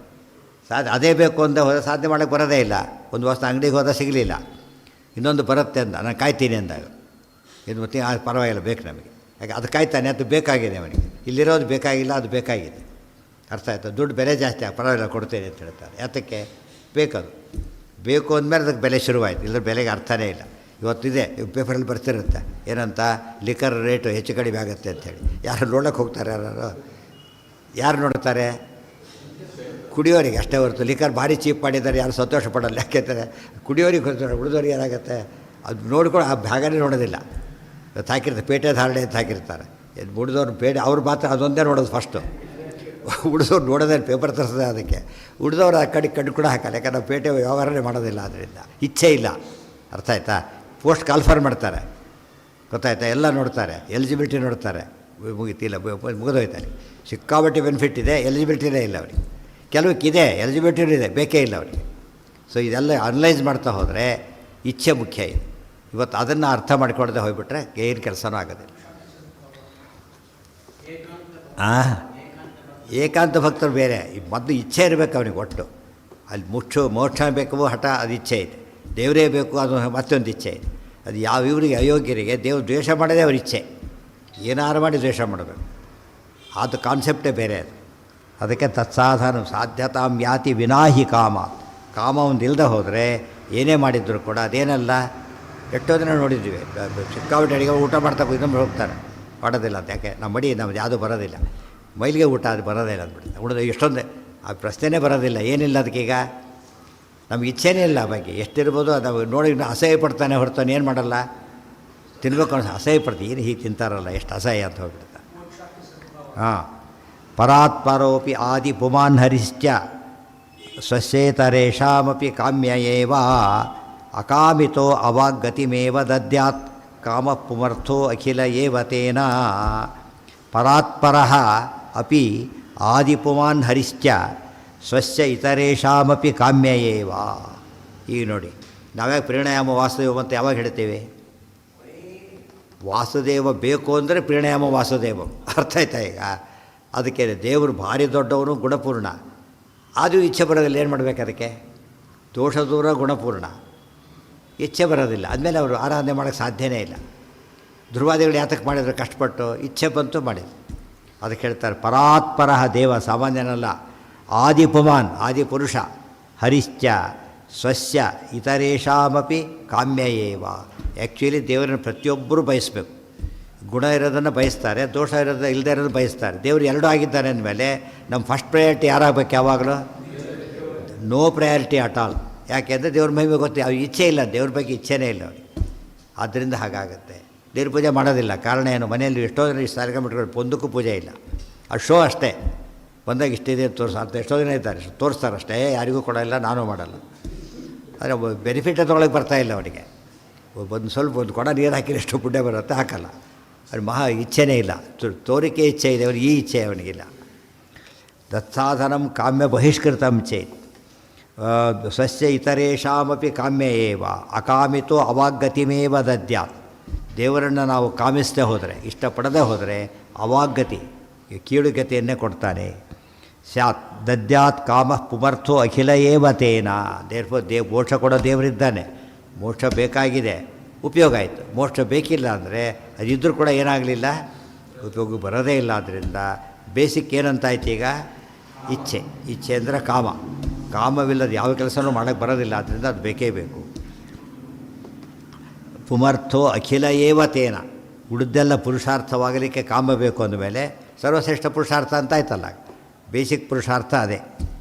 ಇಚ್ಛೈವ ಕಾಮೋಸ್ತು ತಥಾಪಿ ನೈತ ಅಮೃತೇ ಹಿಚಿತ್ವಂ ಘಟಕುಟ್ಯವಸ್ಯಾತ್ ಸಾರಸ್ತತಸ್ಸೈವ ವಿದಾತ್ಮಕಾಪಿ ಚಿದಾತ್ಮಕಾಪಿ ಸಾಚೇತನ ಗೂಢತನುಸ್ಸದೈವ. ಇಚ್ಛಾ ಏವ ಕಾಮಃ ಅಸ್ತು. ಸೊ ಇಚ್ಛೆ, ಕಾಮಕ್ಕೆ ಇಚ್ಛೆ ಅಂತಲೇ ಅರ್ಥ. ತಥಾಪಿ ನೈತಾಮೃತೇ ವಿಚಿತ್ವಂ ಘಟಕುಡ್ಯವತ್ ಸ್ಯಾತ್. ಕಾಮ ಇಲ್ಲದೆ ಹೋದರೆ ಚೇತನಕ್ಕೆ ಅರ್ಥನೇ ಇಲ್ಲ. ಘಟಕುಡ್ಯವತ್ ಸ್ಯಾತ್. ಘಟ ಅಂದ್ರೇನು? ಗಡಿಗೆ ಇದ್ದಾಗ. ಕುಡ್ಯ ಅಂದರೆ ಗೋಡೆ. ಏನು ಉಪಯೋಗ ಇಲ್ಲ. ಚಿನ್ನದ ಗೋಡೆ ಏನು ಉಪಯೋಗ, ಅದಕ್ಕೇನು ಉಪಯೋಗ ಇಲ್ಲ. ಅದರಿಂದ ಇಚ್ಛೆನೂ ಇಲ್ಲ, ತಿಳುವಳಿಕೆನೂ ಇಲ್ಲ. ಏನಿರಬೇಕು ಅದಕ್ಕೆ ಮೊದಲು ಇಚ್ಛೆ ಇರಬೇಕು. ಅದು ಚೇತನ ಘಟ ಆದಾಗಿಬಿಡ್ತಾರೆ, ಪಟ ಆದಾಗಿಬಿಡ್ತಾರೆ, ಅದು ಕೆಡ್ತಾರೆ. ನಮ್ಗೆ ಯಾವ ಇಚ್ಛೆನೂ ಇಲ್ಲ ಅಂತ ಯಾರು ಹೇಳಿಬಿಟ್ರೆ ಅದು ಜಡ ಅಂತ ಅರ್ಥ. ಅವರು ಅದು ಕೆಟ್ಟ ಇಚ್ಛೆ ಇಲ್ಲ ಅಂದರೆ ಸರಿ. ಈ ಜಡ ಪದಾರ್ಥಕ್ಕೆ ಒಳ್ಳೆಯ ಇಚ್ಛೆನೂ ಕೆಟ್ಟ ಇಚ್ಛೆನೂ ಇಲ್ಲ. ಯಾಕೆ ಇಚ್ಛೆ ಚಾನ್ಸೇ ಅದಕ್ಕಿಲ್ಲ. ಸೊ ಮನುಷ್ಯ ಎಲ್ಲ ಇಚ್ಛೆ ಬಿಟ್ಟವನು ಅಂದರೆ ಮೂರ್ಖತನ. ಅದು ಆ ಮಾತು ಹೇಳಬಾರ್ದು ಅಂತ ಹೇಳ್ತಾರೆ. ಚೇತನಕ್ಕೂ ಜಡಕ್ಕೆ ವ್ಯತ್ಯಾಸನೇ ಇಲ್ಲ. ಚೇತನಕ್ಕೂ ಜಡಕ್ಕೆ ವ್ಯತ್ಯಾಸ ಬರೋದು ಯಾವುದರಿಂದ? ಚೇತನ, ಜ್ಞಾನ, ಇಚ್ಛಾ, ಕ್ರಿಯಾ. ಈ ಮೂರಿಲ್ಲದೆ ಹೋದರೆ ಅದೇನದು? ಜಡ. ಇಚ್ಛೆ ಇರಲೇಬೇಕು ಅವನಿಗೆ. ಇಚ್ಛೆ ಇಲ್ಲ ಚೇತನ, ಚೇತನ ಅಲ್ಲ ಅಂತ ಅರ್ಥ. ದೇರ್ಫೋರ್ ಬೇಸಿಕಲಿ ಎಲ್ಲಿದೆ ಈಗ? ಸ್ವರೂಪದಲ್ಲೇ ಸೇರಿಕೊಂಡಿದೆ. ಇಚ್ಛೆ ಸ್ವರೂಪದಲ್ಲೇ ಸೇರಿರೋದ್ರಿಂದ ಅದು ಭಾರಿ ಮಹತ್ವ ಇದೆ. ಘಟ ಕುಡ್ಯವಶ್ಯಾತ್ ಸಾರಸ್ತತಸ್ಸೈವ ಚಿದಾತ್ಮಕಾಪಿ ಸಚೇತನ. ಕೆಟ್ಟದ್ದು ಬೇಡ ಅಂತಾರೆ, ಬೇರೆ ಹಾಕ್ಸಿದ್ದಾರೆ, ಗುಡ್ ಅಂದ್ಬಿಡ್ತಾರೆ. ಯಾವುದು ಬೇಡ ಅಂತಾರೆ. ಯಾಕೆ ಏನಾಗಿದೆ? ಯಾವುದು ಬೇಡ ಏನು ಅರ್ಥ ಆಗಿದ್ರೆ? ಏನಾದ್ರು ಯಾವುದು ಬೇಡ. ಒಂದು ಊಟಕ್ಕೆ ಯಾಕೆ ಕೂತಿ ಆಗಿದ್ರೆ ಯಾವುದು ಬೇಡ ಅಂದರೆ ಊಟ ಯಾಕೆ ಮಾಡಬೇಕು? ಊಟಕ್ಕೆ ಮಹತ್ವ ಬರೋದು ಯಾವಾಗ? ಬೇಗ ಹಸಿವು ಇದ್ದರೆ ಬಂದಿರ್ಬೇಕು. ಹಸಿವು ಎಂಬುದೇನು ಇಚ್ಛೆ. ಅದು ಹಸಿವು ಅಂದರೆ ಅರ್ಥ ಏನೋ? ಭೋಗ್ತುಂಬ ಇಚ್ಛಾ, ತಿನ್ನಕ್ಕೆ ಇಷ್ಟೇ ಇರಬೇಕು. ಅದೇ ಇಲ್ಲ ಅಂತ ಕೇಳಿದರೆ ಇಚ್ಛೆ ಇಲ್ಲದವ್ರು ಊಟ ಅಲ್ಲ, ಇಚ್ಛೆ ಇಲ್ಲದವ್ರು ಮೋಕ್ಷನೂ ಅಲ್ಲ, ಜ್ಞಾನನೂ ಅಲ್ಲ. ಅಂದರೆ ಜಿಜ್ಞಾಸ, ಆಗ ಜ್ಞಾನ ಬರುತ್ತೆ. ಜಿಜ್ಞಾಸೆ, ತಿಳಿಬೇಕೆಂಬ ಇಚ್ಛೆ. ಬುಭುಕ್ಷ, ತಿನ್ನಬೇಕೆಂಬ ಇಚ್ಛೆ. ತಿಳಿತಾಗ ಜಿಗಮಿಷ, ಹೋಗಬೇಕು ಅನ್ನೋ ಇಚ್ಛೆ. ಆ ಪದಗಳು ಸಣ್ಣ ಅಂತ ಪದಗಳು ಅಂದರೆ ಅರ್ಥ ಏನು? ಇಚ್ಛಾರ್ಥಕ ಪದಗಳು ಅಂತ ಅರ್ಥ. ಆ ಪದಕ್ಕೆ ಇಚ್ಛೆ ಇಲ್ಲದ ಪದ ಉಪಯೋಗಿಸೋಕ್ಕೆ ಬರಲ್ಲ ಅವನು ಫಸ್ಟ್. ವಿತ್ವಂ ಘಟಕು ಚಿತ್ವಂ ಅಂದರೆ ಚೇತನತ್ವ ಅನ್ನೋದು ಘಟ ಕುಡ್ಯದಂತಾಗತ್ತೆ, ಅಲ್ಲ. ಸಾರಹ ತತಸ್ಸೈವ ಚಿದಾತ್ಮಕಾಪಿ ಸಾಚೇತನ ಗೂಢತನುಸ್ಸದೈವ. ಅದು ಹೇಳ್ತಾರೆ ಚಿದಾತ್ಮಕವಾದದ್ದು, ಚೈತನ್ಯಾತ್ಮಕವಾದ ಕಾಮ, ಜೀವನ ಸ್ವರೂಪಕ್ಕೆ ಸೇರಿರತಕ್ಕಂಥ ಕಾಮ, ಸತ್ಕಾಮ. ಅದು ಸಾಕಷ್ಟು, ಅದೊಂದು ಎಲ್ಲ ಸಾಧನೆ ಬೇಕಾಗಿದ್ದು ಅದು. ಇನ್ನೂ ಮತ್ತೆ ಓದಬೇಕು, ಮತ್ತೆ ಓದಬೇಕು, ಇಚ್ಛೆ ಅದು. ಇನ್ನೂ ಓದೋದು ಇಚ್ಛೆ ಅದು. ಇಚ್ಛೆಯಿಂದ ಜ್ಞಾನವೃದ್ಧಿ ಆಯಿತು, ಪುರುಷಾರ್ಥ ಬಂತು. ಪುರುಷಾರ್ಥಕ್ಕೆ ಎಲ್ಲ ಪುರುಷಾರ್ಥಗಳಿಗೂ ಪುರುಷಾರ್ಥ ಅಂದರೆ ಯಾವುದು? ಕಾಮನೆ. ಬರೀ ಪುರುಷಾರ್ಥ ಅಲ್ಲ, ಪುರುಷಾರ್ಥಗಳ ಪುರುಷಾರ್ಥ. ಚೇತನಶ್ಚೇತನಾನಾಂ ನಿತ್ಯೋ ನಿತ್ಯಾನಾಂ ಇದ್ದ ಹಾಗೆ ಪುರುಷಾರ್ಥಾನಾಂ ಪುರುಷಾರ್ಥ ಅಂದರೆ ಯಾವುದು ಹೇಳಬೇಕು? ಕಾಮ. ಇಷ್ಟೆಲ್ಲ ಅವ್ರು ಯೋಚನೆ ಮಾಡಲೇ ಇಲ್ಲ, ಸುಮ್ಮನೆ ಉತ್ತರ ಕೊಟ್ಟರು. ಮೇಲ್ನೋಟಕ್ಕೆ ಉತ್ತರ ಆಯ್ತದು. ಅರ್ಜುನ ಯೋಚನೆ ಮಾಡಿದ, ಅವ್ರ ಯೋಚನೆ ಧರ್ಮದ ಬಗ್ಗೆ ಹೋಯಿತು, ಇವ್ರ ಅರ್ಥದ ಬಗ್ಗೆ ಒಂದು ಕ್ಲಾರಿಫಿಕೇಷನ್ ಕೊಟ್ಟ. ಕಾಮನ ಓಪನ್ನಾಗಿ ಹೇಳಿದರು 3 ಜನ ಕೂಡ. ಏನಂತ? ವಿದುರ, ಅರ್ಜುನ, 4 ಜನ ಕೂಡ ಏನು ಹೇಳಿದರು? ಕಾಮಕ್ಕೆ ಲೋಯೆಸ್ಟ್ ಪ್ಲೇಸ್ ಕೊಟ್ಟಿದ್ದರು. ಹೈಯೆಸ್ಟ್ ಪ್ಲೇಸ್ ಕೊಡಬೇಕಾಗಿದ್ದಕ್ಕೆ ಕೊಟ್ಟರು. ಚಿದಾತ್ಮಕಾಪಿ ಸಾ ಚೇತನ ಗೂಢತನುಸ್ಸದೈವ. ಚೇತನ ಗೂಢತನು, ಅವ್ಯಕ್ತವಾಗಿರುತ್ತೆ. ಚೇತನನಲ್ಲಿ ವ್ಯಕ್ತವಾಗಲ್ಲ. ನ ಪ್ರಶ್ನ ಯೋಗ್ಯ ಪೃಥಗೇಶ ಕಾಮ ತೇನೈವ ರಾಜನ್ ಯತಿ ತಾರತಮ್ಯಂ ಇಚ್ಛಸ್ಯಯಂತೆ ತ್ರಿವಿಧೋ ಹಿ ವೇದ್ಯೋ ಧರ್ಮಾರ್ಥಯುಕ್ತ ಪರಮೋ ಮತೋತ್ರ. ನ ಪ್ರಶ್ನಯೋಗ್ಯ ಪೃಥಗೇಶ ಕಾಮ. ಎಷ್ಟು ಮಟ್ಟಿಗೆ ಕಾಮದ ಮಹತ್ವ ಇದೆ ಅಂದರೆ, ಕಾಮನ್ ಶ್ರೇಷ್ಠ ಅಂತ ಹೇಳಬೇಕಂತ ಕೇಳ್ತಾರಲ್ಲ, ಆಬ್ವಿಯಸ್ ಅಂತೀವಲ್ಲ ಹಾಗೆ. ಪ್ರಶ್ನೆಗೆ ಯೋಗ್ಯನೇ ಅಲ್ಲ ಅದು. ಕಾಮ ಶ್ರೇಷ್ಠ ಕೇಳಲಿಕ್ಕೆ ಹೋಗಬಾರ್ದು. ಯಾತಕ್ಕೆ? ಯಾವ ಶ್ರೇಷ್ಠತೆಗೂ ಮೊದಲು ಬೇಕಾಗಿದ್ದು ಕಾಮ. ಆದ್ದರಿಂದ ಅದು ಶ್ರೇಷ್ಠನ ಅಂತ ಕೇಳಕ್ಕೆ ಹೋದರೆ ತಪ್ಪದು. ಯಾರು ಯೋಚನೆ ಮಾಡಿದ್ರೆ ಕಣ್ಣು ಮುಚ್ಕೊಂಡು ಹೇಳಬೇಕಾದ ಶ್ರೇಷ್ಠ ಪುರುಷಾರ್ಥ ಅಂದರೆ ಯಾವುದು? ಕಾಮನೇ. ನ ಪ್ರಶ್ನಯೋಗ್ಯ ಪೃಥಗೇಶ ಕಾಮ ತೇನೈವ ರಾಜನ್ ಯದಿ ತಾರತಮ್ಯಂ ಇಚ್ಛಸಿ. ಅದರಲ್ಲೂ ತಾರತಮ್ಯ ಇದೆ, ಕಾಮದಲ್ಲೂ ತಾರತಮ್ಯ ಇದೆ. ನೀವು ಬಯಸಿದ್ರೆ ಹೇಳ್ತೀರಿ ಅಂತೇಳಿ, ನಿನ್ನ ಇಚ್ಛೆ. ಈಗ ಈ ಇಚ್ಛೆ ಪಟ್ಟರೆ ಹೇಳ್ತೇನೆ, ಇಚ್ಛೆ ಪಡೆದಿರಲಿಲ್ಲ. ಅದೇ ಪುರುಷಾರ್ಥ ಯಾವುದಾಯ್ತು? ಈಗ ಇಚ್ಛೆನೇ ಬರಬೇಕು. ಮತ್ತೆ ಇಷ್ಟಪಟ್ಟರೆ ಹೇಳ್ತೇನೆ. ತೇ ತ್ರಿವಿಧೋ ಹಿ ವೇದ್ಯ ಧರ್ಮಾರ್ಥಯುಕ್ತ ಪರಮೋ ಮತೋತ್ರ. ಕಾಮ ಕೂಡ 3 ವಿಧ. ಕಾಮ ಕೂಡ 3 ವಿಧ. ಈಗ ಬಂತು ಅದು ವಿಧ ಅರ್ಥ ಮಾಡ್ಕೊಳ್ಳೋದ್ರೆ ಹೋಯ್ತು ಅಷ್ಟೇ. 3 ವಿಧ ಕಾಮ ಇದೆ. ಒಂದು ಪರಮಃ ಕಾಮ. ಪರಮಃ ಕಾಮ ಅಂದ್ರೇನು? ಸುಪ್ರೀಂ ಕಾಮ ಯಾವುದು ಗೊತ್ತಾ? ಧರ್ಮಾರ್ಥಯುಕ್ತ. ಧರ್ಮಕ್ಕೂ ಅನುಕೂಲ, ಅದರಿಂದ ಅರ್ಥಕ್ಕೂ ಅನುಕೂಲ ಅಂತ ಕಾಮ ಇದೆ. ನಂಬರ್ 1 ಕಾಮ ಅದು. ಆ ಕಾಮನೆಯಿಂದ ಧರ್ಮ ಸಾಧನೆ ಆಯಿತು, ಅರ್ಥ ಸಾಧನೆ ಆಯಿತು, ನಮ್ಮ ಎಲ್ಲ ಸಾಧನೆ ಆಯಿತು. ಅದು ಸತ್ಕಾಮ ಅಂತ ಕರೀತಾರೆ. ನಂಬರ್ 1 ಅದು. ನಂಬರ್ 1 ಕಾಮ ಅಂದರೆ ಅದು. ಪರಮೋ ಮತೋತ್ರ. ಏಕಾವಿರೋಧಿ ಯದಿ ಮಧ್ಯಮಃ ಅಸೌ ದ್ವಯೋರ್ವಿರೋಧಿ ತು ಸಯೇವ ನೀಚ. ಏಕಾವಿರೋಧಿ. ಒಂದು ಕೆಲಸ ಮಾಡಿದ, ಧರ್ಮ ಬಂತು, ಅರ್ಥ ಬರಲಿಲ್ಲ. ಕೆಲವಕ್ಕೆ ಅರ್ಥ ಬಂತು, ಧರ್ಮ ಬರಲಿಲ್ಲ. ಮೂರು ಬಂದರೆ ಏನದು ಸತ್ಕಾಮ. ಆದರೆ ಇಲ್ಲಿ ಒಂದಿದೆ ಒಂದಿಲ್ಲ. ಕಾಮ ಅದೇ ಇಷ್ಟ ಆದ್ದರಿಂದ ಉಳಿದಿದ್ದು ಎರಡೇ. ಮೋಕ್ಷ ಕೇಳಿಲ್ಲ ಆತ. 4ರಲ್ಲಿ ಧರ್ಮ ಅರ್ಥ ಕಾಮ ಇದೆ. ಕಾಮ ಧರ್ಮಕ್ಕೂ ಅನುಕೂಲ ಅರ್ಥಕ್ಕೂ ಅನುಕೂಲ ಆದಾಗ ನಂಬರ್ 1. ಆದರೆ ಧರ್ಮ ಮಾಡ್ತಾರೆ ನೋಡಿ, ಧರ್ಮ ಗಿರ್ಮ ನೋಡೋಕ್ಕಾಗೋದಿಲ್ಲ, ದುಡ್ಡು ಬರುತ್ತೆ ಅಂತ ಹೇಳಿದ. ಎಂಥ ಕಾಮ ಅದೀಗ? ಮಧ್ಯಮ ಕಾಮ. ಮಧ್ಯಮ ಕಾಮ ಒಂದು ಪುರುಷಾರ್ಥಾರು ಬರುತ್ತೆ ಕೊನೆ ಪಕ್ಷ, ಅದು ಮಧ್ಯಮ ಕಾಮ. ಇನ್ನೊಂದು ಕೆಲಸ ಮಾಡಿದ, ದುಡ್ಡು ಕೊಟ್ಬಿಟ್ಟೆ, ಇನ್ನೊಂದು ದುಡ್ಡು ಕಳ್ಕೊಂಡೆ ಅಷ್ಟೇ. ಧರ್ಮ ಕಾರ್ಯ ಮಾಡಿದ, ಧರ್ಮ ಬಂತು. ದುಡ್ಡಿಗೆ ಏನು ತೊಗೊಂಡ ಅವನೀಗ? ಧರ್ಮ ತೊಗೊಂಡ. ಅರ್ಥ ಆಯ್ತಾ? ಅದೆಂಥ ಕಾಮ ಅದು? ಅದು ಅಷ್ಟೇ, ಒಂದು ಬಂತು, ದುಡ್ಡು ಹೋಯಿತು, ಧರ್ಮ ಬಂತು. ಅದಕ್ಕೆ ಇದು ಕೂಡ ಮಧ್ಯಮ ಕಾಮ. ಎರಡು ಒಂದು ಹೋಗಿ ಒಂದು ಉಳ್ಕೊಂಡ್ರೆ ಅದು ಮಧ್ಯಮ ಕಾಮ. ಎರಡೂ ಇದ್ದರೆ ನಂಬರ್ 1. ಎರಡೂ ಹೋದರೆ ಅದು ದುಷ್ಕಾಮ. ಅದನ್ನು ಕೆಟ್ಟದು ಅಂತ ಹೇಳ್ತಾರೆ. ಅದೇ ಹೊರತು ಯಾವುದನ್ನೇ ಕೆಟ್ಟದು ಅಂತ ಹೇಳಬಾರ್ದು. ಬರೀ ಕಾಮನೇ ನಮ್ಮ ಹುಡುಗ ಇಷ್ಟಪಡ್ತಾನೆ, ಏನು ಅಂತ ಕೇಳಬೇಕು ಫಸ್ಟ್.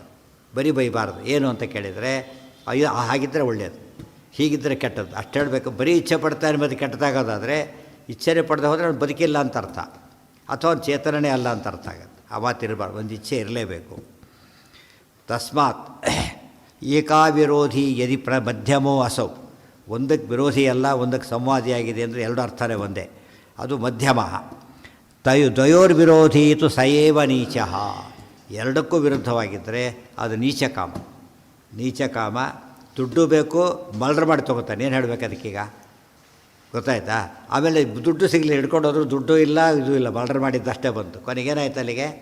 ಪರಮ ನೀಚ ಕಾಮ ಅಂತ ಕಾಮನೆ ಬರಲೇಬಾರ್ದು.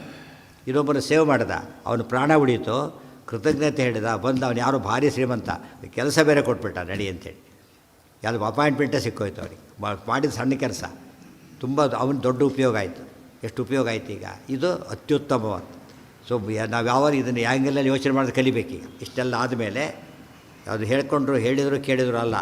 ನಾವೇನು ಮಾಡಬೇಕು ಇನ್ಮೇಲೆ ಅಂದರೆ, ನಮ್ಮ ಕಾಮನ ಬಂದ ತಕ್ಷಣ ಇದು ಯಾವ ಕಾಮಕ್ಕೆ ಸೇರುತ್ತೆ ಫಸ್ಟ್? ಇದು ಧರ್ಮಕ್ಕೆ ವಿರೋಧನ ಮುಗಿದು ರೋಡ್ ಬಿಟ್ಬಿಡೋದಾರೆ. ಅರ್ಥಕ್ಕೆ ವಿರೋಧಿನ ಅದು ಬಿಡಿ, ದೂರ ಹೋಲಿತು. ಒಂದಕ್ಕೆ ವಿರೋಧಿ ಒಂದಕ್ಕಲ್ಲ ಅಂದರೆ ಆಗ ಯೋಚನೆ ಮಾಡಬೇಕು. ಆದರೆ ಎರಡಕ್ಕೂ ಉಪಯೋಗ ಆಗುತ್ತೆ ಏನರ್ಥ? ಹೋಗಿ ಯೋಚನೆ ಮಾಡೋಣ, ಪ್ರೊಸೀಡ್ ಅಂತ ಹೇಳಬೇಕು. ಇದು ಅರ್ಥ ಮಾಡಿಕೊಂಡ್ರೆ ಆಗ ಒಳ್ಳೆಯ ಸಾಧನೆ ಆಗುತ್ತೆ.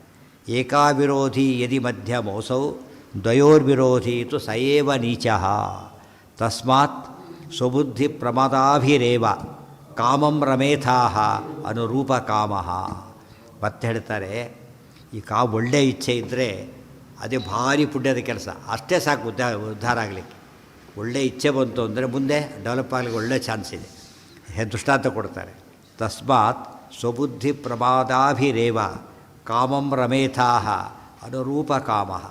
ಒಳ್ಳೆಯ ಕಾಮನೆಯನ್ನು ಹೊಂದಿಬಿಟ್ಟು ಒಬ್ಬ ಒಳ್ಳೆಯ ಪತ್ನಿ ಇದ್ದು ಹೇಗೆ ಸಂಸಾರ ಮಾಡಿಕೊಂಡು ಸುಖವಾಗಿರಲು ಸಾಧ್ಯ ಇದೆಯೋ, ಒಳ್ಳೆಯ ಬುದ್ಧಿ ಇದ್ದರೆ, ಎಂಥ ಬುದ್ಧಿ, ಇವೆರಡಕ್ಕೂ ವಿರೋಧವಾಗದ ಬುದ್ಧಿ ಇದ್ದುಬಿಟ್ರೆ ಅದಕ್ಕಿಂತ ಸಂತೋಷ ಮತ್ತೊಂದಿಲ್ಲ ಅಂತ ಹೇಳ್ತಾರೆ. ಸ್ವಬುದ್ಧಿ ಪ್ರಮದಾಭಿಹಿ ರಮೇತ. ಇದು ಹೊಸ ವಿಷಯ. ಜೀವ ಪುರುಷನಾದರೆ ಅವನ ಬುದ್ಧಿನೇನಂತ ಕರೀತಾರೆ? ಪ್ರಮದ ಪತ್ನಿ. ಜೀವ ಪುರುಷ, ಅದು ಪತ್ನಿ ಇದ್ದ ಹಾಗೆ. ಅಂದಮೇಲೆ ಯಾರು ಗೊತ್ತು, ಯತಿಗಳು ಕೂಡ ಪತ್ನಿಗೆ ಮಕ್ಕಳಾಗಬೇಕಲ್ಲ. ಮಕ್ಕಳು ಯಾರು ಅಂತ ಕೇಳಿದ್ರೆ ಜ್ಞಾನಭಕ್ತಿ ವೈರಾಗ್ಯ. ಅದನ್ನೇ ಇದರಲ್ಲಿ ಹೇಳಿದ್ದು. ಯಾವ ಕಥೆ? ಅನಸೂಯರ ಕಥೆಯಲ್ಲಿ ಹೇಳಿದ್ದೆ. 3 ಜನ ಮಕ್ಕಳು ಬಂದರಲ್ಲ ಹಾಗೆ. ಅನಸೂಯ ಬುದ್ಧಿ. ಇವರು ಯಾರು? ಪುರುಷರು. ಯಾರ ಮಕ್ಕಳವರು? ಅತ್ರಿ ಮುನಿಗಳು. ಅವರು ಜೀವ ಪುರುಷ. ಅನಸೂಯ ಬುದ್ಧಿ, ಅಸೂಯೆ ಇಲ್ಲದ ಬುದ್ಧಿ. ನಿರ್ಮತ್ಸರಾಣಾಂ ಸತಾಂ. ಹೆಂಡತಿ ಅಸೂಯೆ ಇಲ್ಲ. ಮಕ್ಕಳು 3 ಜನ ಬಂದರು. ಬ್ರಹ್ಮ ವಿಷ್ಣು ಮಹೇಶ್ವರ. ಜ್ಞಾನ ಭಕ್ತಿ ವೈರಾಗ್ಯ. ಇದು ಅರ್ಥ ಮಾಡಿಕೊಂಡ್ರೆ ತನ್ನ ಮನಸ್ಸಿನಲ್ಲೇ ಬುದ್ಧಿನೇ ಪತ್ನಿ ಅಂತ ತಿಳ್ಕೊಂಡು ತಾನು ಪುರುಷನಾಗಿ ಒಳ್ಳೆಯ ಇಚ್ಛೆ ಇಟ್ಕೊಂಡ್ರೆ ಗೊತ್ತಾಯ್ತಾ, ಅದಕ್ಕಿಂತ ದೊಡ್ಡ ಸುಖ ಇಲ್ಲ ಅಂತ ಹೇಳ್ತಾರೆ. ಈಗ ಜ್ಞಾನಿಗಳು ಏನಾಯ್ತು, ಈಗ ಎಂಥ ಜ್ಞಾನಿಗಳು, ಬಾಲಬ್ರಹ್ಮಚಾರಿ ಜ್ಞಾನಿ ಕೂಡ ಏನಾಗಿದ್ದಾನೆ? ಗೃಹಸ್ಥರಾಗಿದ್ದಾನೆ, ಸಂಸಾರಿಯಾಗಿದ್ದಾನೆ. ಎಂಥ ಸಂಸಾರಿ, ಇಂಥ ಸಂಸಾರಿ. ಕೆಟ್ಟ ಬುದ್ಧಿ ಇದ್ದರೆ ಅವನು ಮನೆ ಹಾಳು ಮಾಡ್ಕೊಂಡ್ಬಿಡ್ತಾನೆ. ಆದ್ದರಿಂದ ಅದು ಸಂಸಾರ ಕೆಡಿಸ್ಕೊಂಡು ಬಿಡ್ತಾನೆ. ಈ ಅರ್ಥದಲ್ಲಿ ಆಧ್ಯಾತ್ಮಿಕ ಸಂಸಾರ ಇದೆ. ಎಂಥ ಸಂಸಾರ? ಆಧ್ಯಾತ್ಮಿಕ ಸಂಸಾರ ಹೀಗಿರಬೇಕು ಅಂಥೇಳಿ. ತಸ್ಮಾತ್ ಸ್ವಬುದ್ಧಿ ಪ್ರಮದಾಭಿರೇವ. ಯಾಚಾರ ಉಪಯೋಗಿಸಿದಪ್ಪ, ಎಲ್ಲರ ಕಡೆ ಉಪಯೋಗಿಸ್ಬೇಕು. ಎಲ್ಲೆಲ್ಲಿ ಬುದ್ಧಿ ಅಂತ ಬರುತ್ತೋ ಆ ಸ್ತ್ರೀಲಿಂಗದ ಪದ ಬುದ್ಧಿ ಎಂಬುದು. ಸ್ತ್ರೀ ಅಂತಲೇ ಅರ್ಥ ಆಯ್ತದೆ. ಸ್ತ್ರೀಲಿಂಗದ ಪದ ಸ್ತ್ರೀ ಅಂತಲೇ ಅರ್ಥ. ಒಳ್ಳೆಯ ಬುದ್ಧಿ ಇದ್ದರೆ ಮನುಷ್ಯ ಉದ್ಧಾರ ಆಗ್ತಾನೆ. ಒಳ್ಳೆಯ ಬುದ್ಧಿ ಇಲ್ಲದವರು ಹಾಳಾಗಿ ಹೋಗ್ತಾನೆ. ಕಾಮಂ ರಮೇತ್. ಅದಕ್ಕೆ ದಾಸರು ಹೇಳಿದರು, ದಾಸರು ಎರಡನ್ನೂ ಹೇಳಿಬಿಟ್ರು. ಹೆಂಡತಿ ಪ್ರಾಣ ಹಿಂಡುತಿ ಅಂತಲೂ ಹೇಳಿದರು. ಹೆಂಡತಿ ಸಂತತಿ ಸಾವಿರವಾಗಲಿ ಅದನ್ನು ಹೇಳಿಬಿಟ್ರು. ಆದರೆ ಒಳ್ಳೆಯದಿದ್ದರೆ ಉದ್ಧಾರ, ಕೆಟ್ಟದಿದ್ದರೆ ಇದು ಬುದ್ಧಿ. ಹಾಗೆ ಒಳ್ಳೆಯ ಬುದ್ಧಿ ಏನು ಮಾಡುತ್ತೆ? ಒಳ್ಳೆಯ ಇಚ್ಛೆಯಿಂದಾಗಿ ಒಳ್ಳೆಯ ಸಾಧನೆ ಮಾಡಿಸುತ್ತೆ. ಕೆಟ್ಟ ಬುದ್ಧಿ ಆದರೆ ಈ ಬುದ್ಧಿ ಹಾಳು ಮಾಡಿಬಿಟ್ಟು ಗೋರು ಕೆಡಿಸಿಬಿಟ್ಟು ಹಾಳು ಮಾಡಿಬಿಡು. ಆದ್ದರಿಂದ ಯಾವಾಗ ಏನಿರಬೇಕು ಅಂತಾಯಿತೋ ಒಳ್ಳೆಯ ಬುದ್ಧಿ ಇರಬೇಕು. ಒಳ್ಳೆಯ ಬುದ್ಧಿ ಅರ್ಥ ಏನೋ? ಸತ್ಕಾಮನೆ ಇದ್ದರೆ ಮಾತ್ರ ಒಳ್ಳೆಯ ಬುದ್ಧಿ ಆಗೋದ್ರಿಂದ ಹಾಗಿರಬೇಕು. ಏನೋ ಹೌದು, ಪ್ರಬದ ಅಂದರೆ ಸ್ತ್ರೀ, ಪತ್ನಿ. ಮೊದಲರ್ಥ ಸ್ತ್ರೀ ಅಂತ, ಇಲ್ಲಿ ಜೀವನಿ ಸ್ತ್ರೀ ತೊಗೊಂಡಾಗ ಪತ್ನಿ ಅಂತ ಅರ್ಥ. ಕಾಮಂ ರಮೇಥ ಅನುರೂಪ ಕಾಮಃ, ಅದು ಇಷ್ಟಪಟ್ಟ ರಮಿಸ್ಬೋದು. ಇದಕ್ಕೇನು ಬ್ಯಾನೇ ಇಲ್ಲ ಅಂತ ಸಂಸಾರ ಇದೆ. ಗೊತ್ತಾಯ್ತಾ? ಯಾವುದು ಎಂದೂ ಬ್ಯಾನ್ ಇಲ್ಲದ ಸಂಸಾರ ಅಂತ ಕೇಳಿದರೆ, ಇವತ್ತು ಶ್ರವಣಾದಿ ಭೋಜನ ಇದೆ, ಜ್ಞಾನ ಭೋಜನ ಇದೆ. ಅದಕ್ಕೆ ಏಕಾದಶಿ ಇಲ್ಲ ಜ್ಞಾನ ಭೋಜನಕ್ಕೆ. ಗೊತ್ತಾಯ್ತಾ? ಯಾಕೆ ಏಕಾದಶಿ ಮಾಡಿ ಏನಾಗುತ್ತೆ ಅಲ್ಲಿಗೆ? ಅವತ್ತು ಜ್ಞಾನ ಕಾರ್ಯ ಇಲ್ಲ ಅಂತ ಆಗ್ಬಿಡುತ್ತೆ. ಆದರೆ ಅವತ್ತು ಹೇಳ್ತಾರೆ, ತಮಾಷೆಗೆ ಹೇಳ್ತಾರೆ, ಏಕಾದಶ್ಯ ಮಹಾದಿನೇ ಕರ್ತವ್ಯಂ ಭೋಜನತ್ರಯಂ ಅಂತ. ಏಕಾದಶಿ ಭಾರಿ ದೊಡ್ಡ ದಿವಸ, ಅವತ್ತು 3 ಊಟ ಮಾಡಬೇಕು ಅಂತೇಳಿ. ಗೊತ್ತಾಯ್ತಾ? ಖುಷಿಯಾಗೈತೆ. ಯಾರು ಪುಣ್ಯಾತ್ಮರು ಹೇಳಿದ್ದೇನೆ ಅಂತ ಗೊತ್ತಾಯ್ತಾ? ಯಾರು ಹೇಳಿದ್ರು ಏನೋ ಹುಡ್ಕೊಂಡು ಹೋಗ್ಬೇಕು ಅವ್ರನ್ನ ಅಂತ. 3 ಭೋಜನ ಮಾಡಬೇಕು. ಏನು ಭೋಜನ? ಶ್ರವಣ ಮನನ ಧ್ಯಾನ. ಉಳಿದ ದಿವಸ ಊಟಕ್ಕೆ ಟೈಮ್ ಹೋಗ್ತದೆ, ಟೈಮೇ ಇಲ್ಲ ಆದ್ದರಿಂದ ಶ್ರವಣ ಮನನ ಧ್ಯಾನ 3 ಭೋಜನ ಪೂರ್ತಿ ಆಗ್ತದೆ ಅಂತ ಹೇಳ್ತಾರೆ. ಅದು ಒಗಟದು ಗುಂಡಿಗೆ ಇದ್ದಾಗೆ. ಊಟಕ್ಕೆ ಕೂತ ಹೋಗ್ಬಿಟ್ಟು ಕೇಳ್ಕೊಂಡಲ್ಲ ಇದನ್ನು ಮಾಡಯ್ಯ ಅಂತ ಹೇಳ್ತಾರೆ. ಜ್ಞಾನ ಭೋಜನ ಅದು ಅಂದರೆ ಜ್ಞಾನ ಭೋಜನ ಮಾಡೋಕ್ಕೆ ಬರ್ತದೆ, ಈ ಭೋಜನ ಬರೋದಿಲ್ಲ. ಇದು ಹಾಗೆ. ಈ ಕಾಮ ಎಂಥದ್ದಿದೋ ಇದು ಬ್ಯಾನೇ ಇಲ್ಲ. ಇದಕ್ಕೆ ಯಾವುದಷ್ಟು ಬ್ಯಾನ್ ಇಲ್ಲ ಸಂಸಾರ ಮಾಡೋಕ್ಕೆ ಬರೋದು ಅಂತ ಕೇಳಿದರೆ, ಸತ್ಕಾಮ ಇದ್ದಾಗ ಬುದ್ಧಿಯೊಂದಿಗೆ ವಿಹಾರ ಮಾಡೋಕ್ಕೆ ಬರುತ್ತೆ. ಅನುರೂಪ ಕಾಮಃ. ನಮಗೆ ಅನಿಸುತ್ತೆ ಎಷ್ಟೋ ಸಲ ಯಾವುದೋ ಒಂದು ವಿಷಯ ಹೊಡೆಯುತ್ತೆ, ಯೋಚನೆ ಮಾಡ್ತಾನೆ, ಹೊಡೆಯುತ್ತೆ, ಭಾರಿ ಎಂಜಾಯ್ ಮಾಡ್ತಾರೆ. ಏನೇನು ಎಂಜಾಯ್ ಮಾಡ್ತೀರ ಅಂತ ಕೇಳ್ತಾರೆ. ಯಾರು ಏನು ಎಂಜಾಯ್ ಮಾಡ್ತಾರಲ್ಲ, ಭಾರಿ ಏನಾಗಿದೆ ಅಂತ ಕೇಳ್ತಾರೆ. ಒಳ್ಳೆ ಬುದ್ಧಿ ಒಳ್ಳೆ ವಿಷಯ ಹೊಡಿತಲ್ಲ, ಅವಾಗ ಏನಾಯಿತು? ಆಗ ಸಂಭ್ರಮ ಭಾರಿ ದೊಡ್ಡ ಸಂಭ್ರಮ. ಯಾವುದೇ ಕಾಮಕ್ಕೆ ಆಮೇಲೆ ಇದು ಬರುತ್ತೆ, ಶ್ರಮಾದಿಗಳು ಉಂಟು. ಅದೇ ಇದು ಶ್ರಮ ಪರಿಹಾರ ಮಾಡಿಬಿಡೋದು. ಮತ್ತಿದು ಶಾಶ್ವತ. ಒಂದು ಸರ್ತಿ ಬಂದಮೇಲೆ ಏನದು? ಶಾಶ್ವತ. ಅದಕ್ಕೆ ಆ ಒಂದು ಎಂಜಾಯ್ ಮಾಡೋದಿದೆಯಲ್ಲ, ಒಳಗೆ ಎಂಜಾಯ್ ಮಾಡ್ತಕ್ಕಂಥ ಗುಣ ಅಂದರೆ ಈ ಕಾಮದಿಂದ ಮಾತ್ರ, ಸತ್ಕಾಮನೆ ಇದ್ದ ಮಾತ್ರ. ಆದ್ದರಿಂದ ಎಲ್ಲರೂ ಕೂಡ ಸತ್ಕಾಮನೆ ಹೊಂದಲೇಬೇಕು. ಅನುರೂಪ ಕಾಮ. ಅನುರೂಪ ಕಾಮ ಅಂದರೆ ಧರ್ಮಕ್ಕೂ ಅರ್ಥಕ್ಕೂ ವಿರೋಧವಾಗದೆ ಹೋದರೆ ಅನುರೂಪ ಕಾಮ, ಇಲ್ಲವರೆ ವಿರುದ್ಧ ಕಾಮ.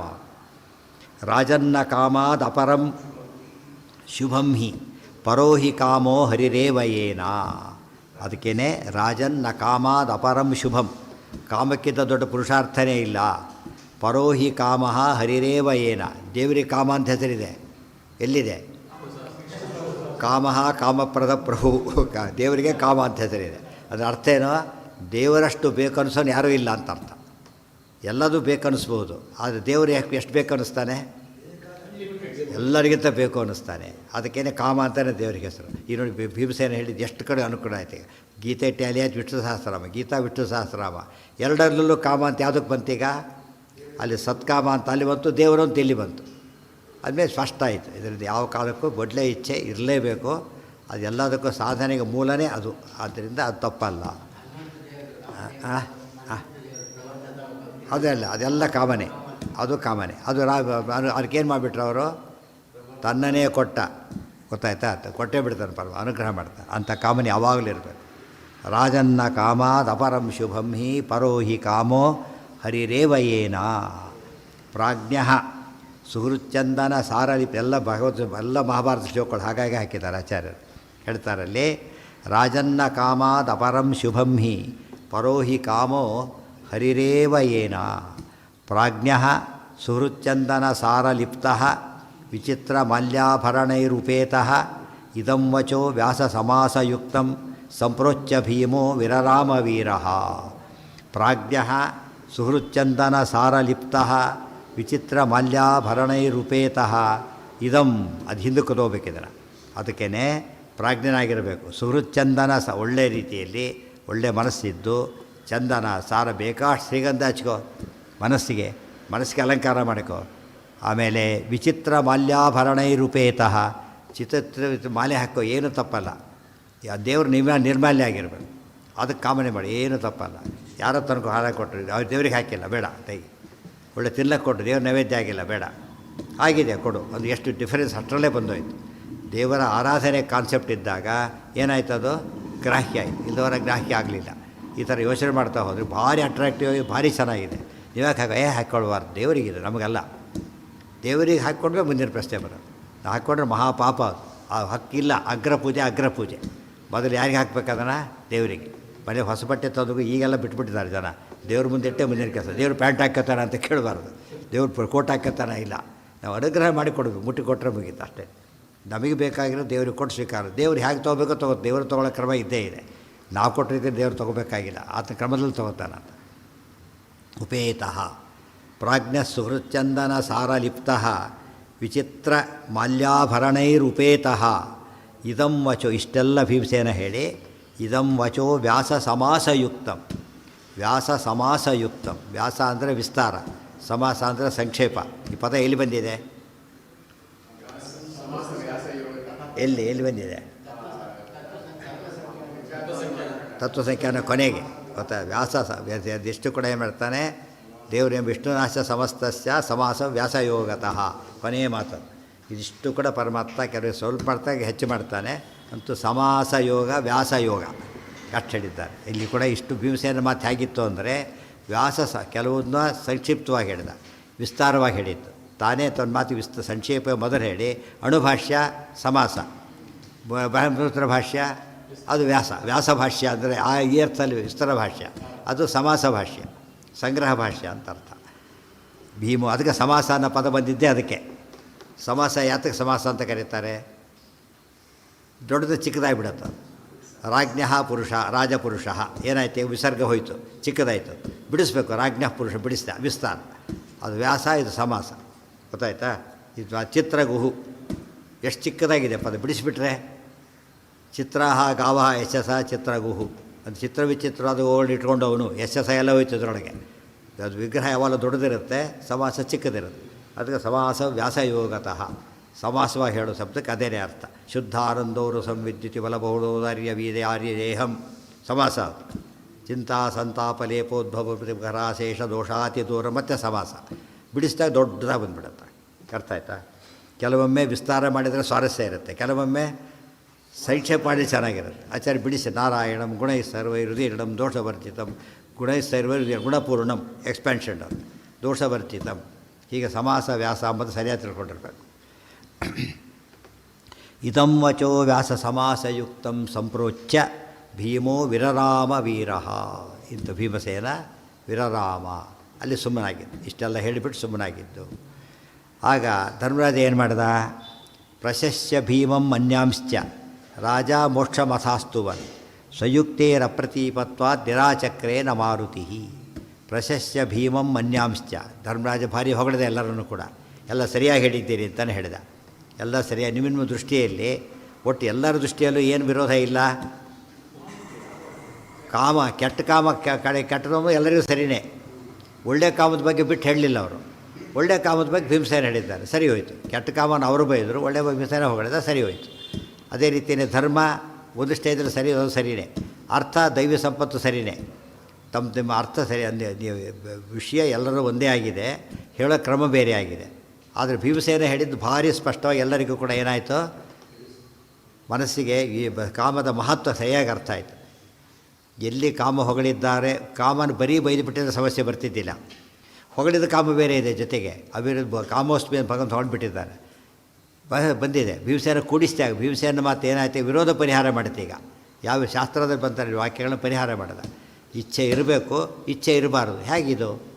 ಹೇಗೆ ಬರೋ ಆಸೆ ಪಡ್ತಾನೆ ಬೈದರು, ಇದು ಬರೋ ಆಸೆ ಪಡ್ತಾನೆ ಹೊಗಳಿದರು. ಕೆಟ್ಟದನ್ನು ಆಸೆ ಪಟ್ಟಿದ್ದಕ್ಕೆ ಬಯಸ್ಕೊಂಡ, ಒಳ್ಳೆಯದನ್ನು ಆಸೆ ಪಟ್ಟು ಹೊಗಳಿಸ್ಕೊಂಡ.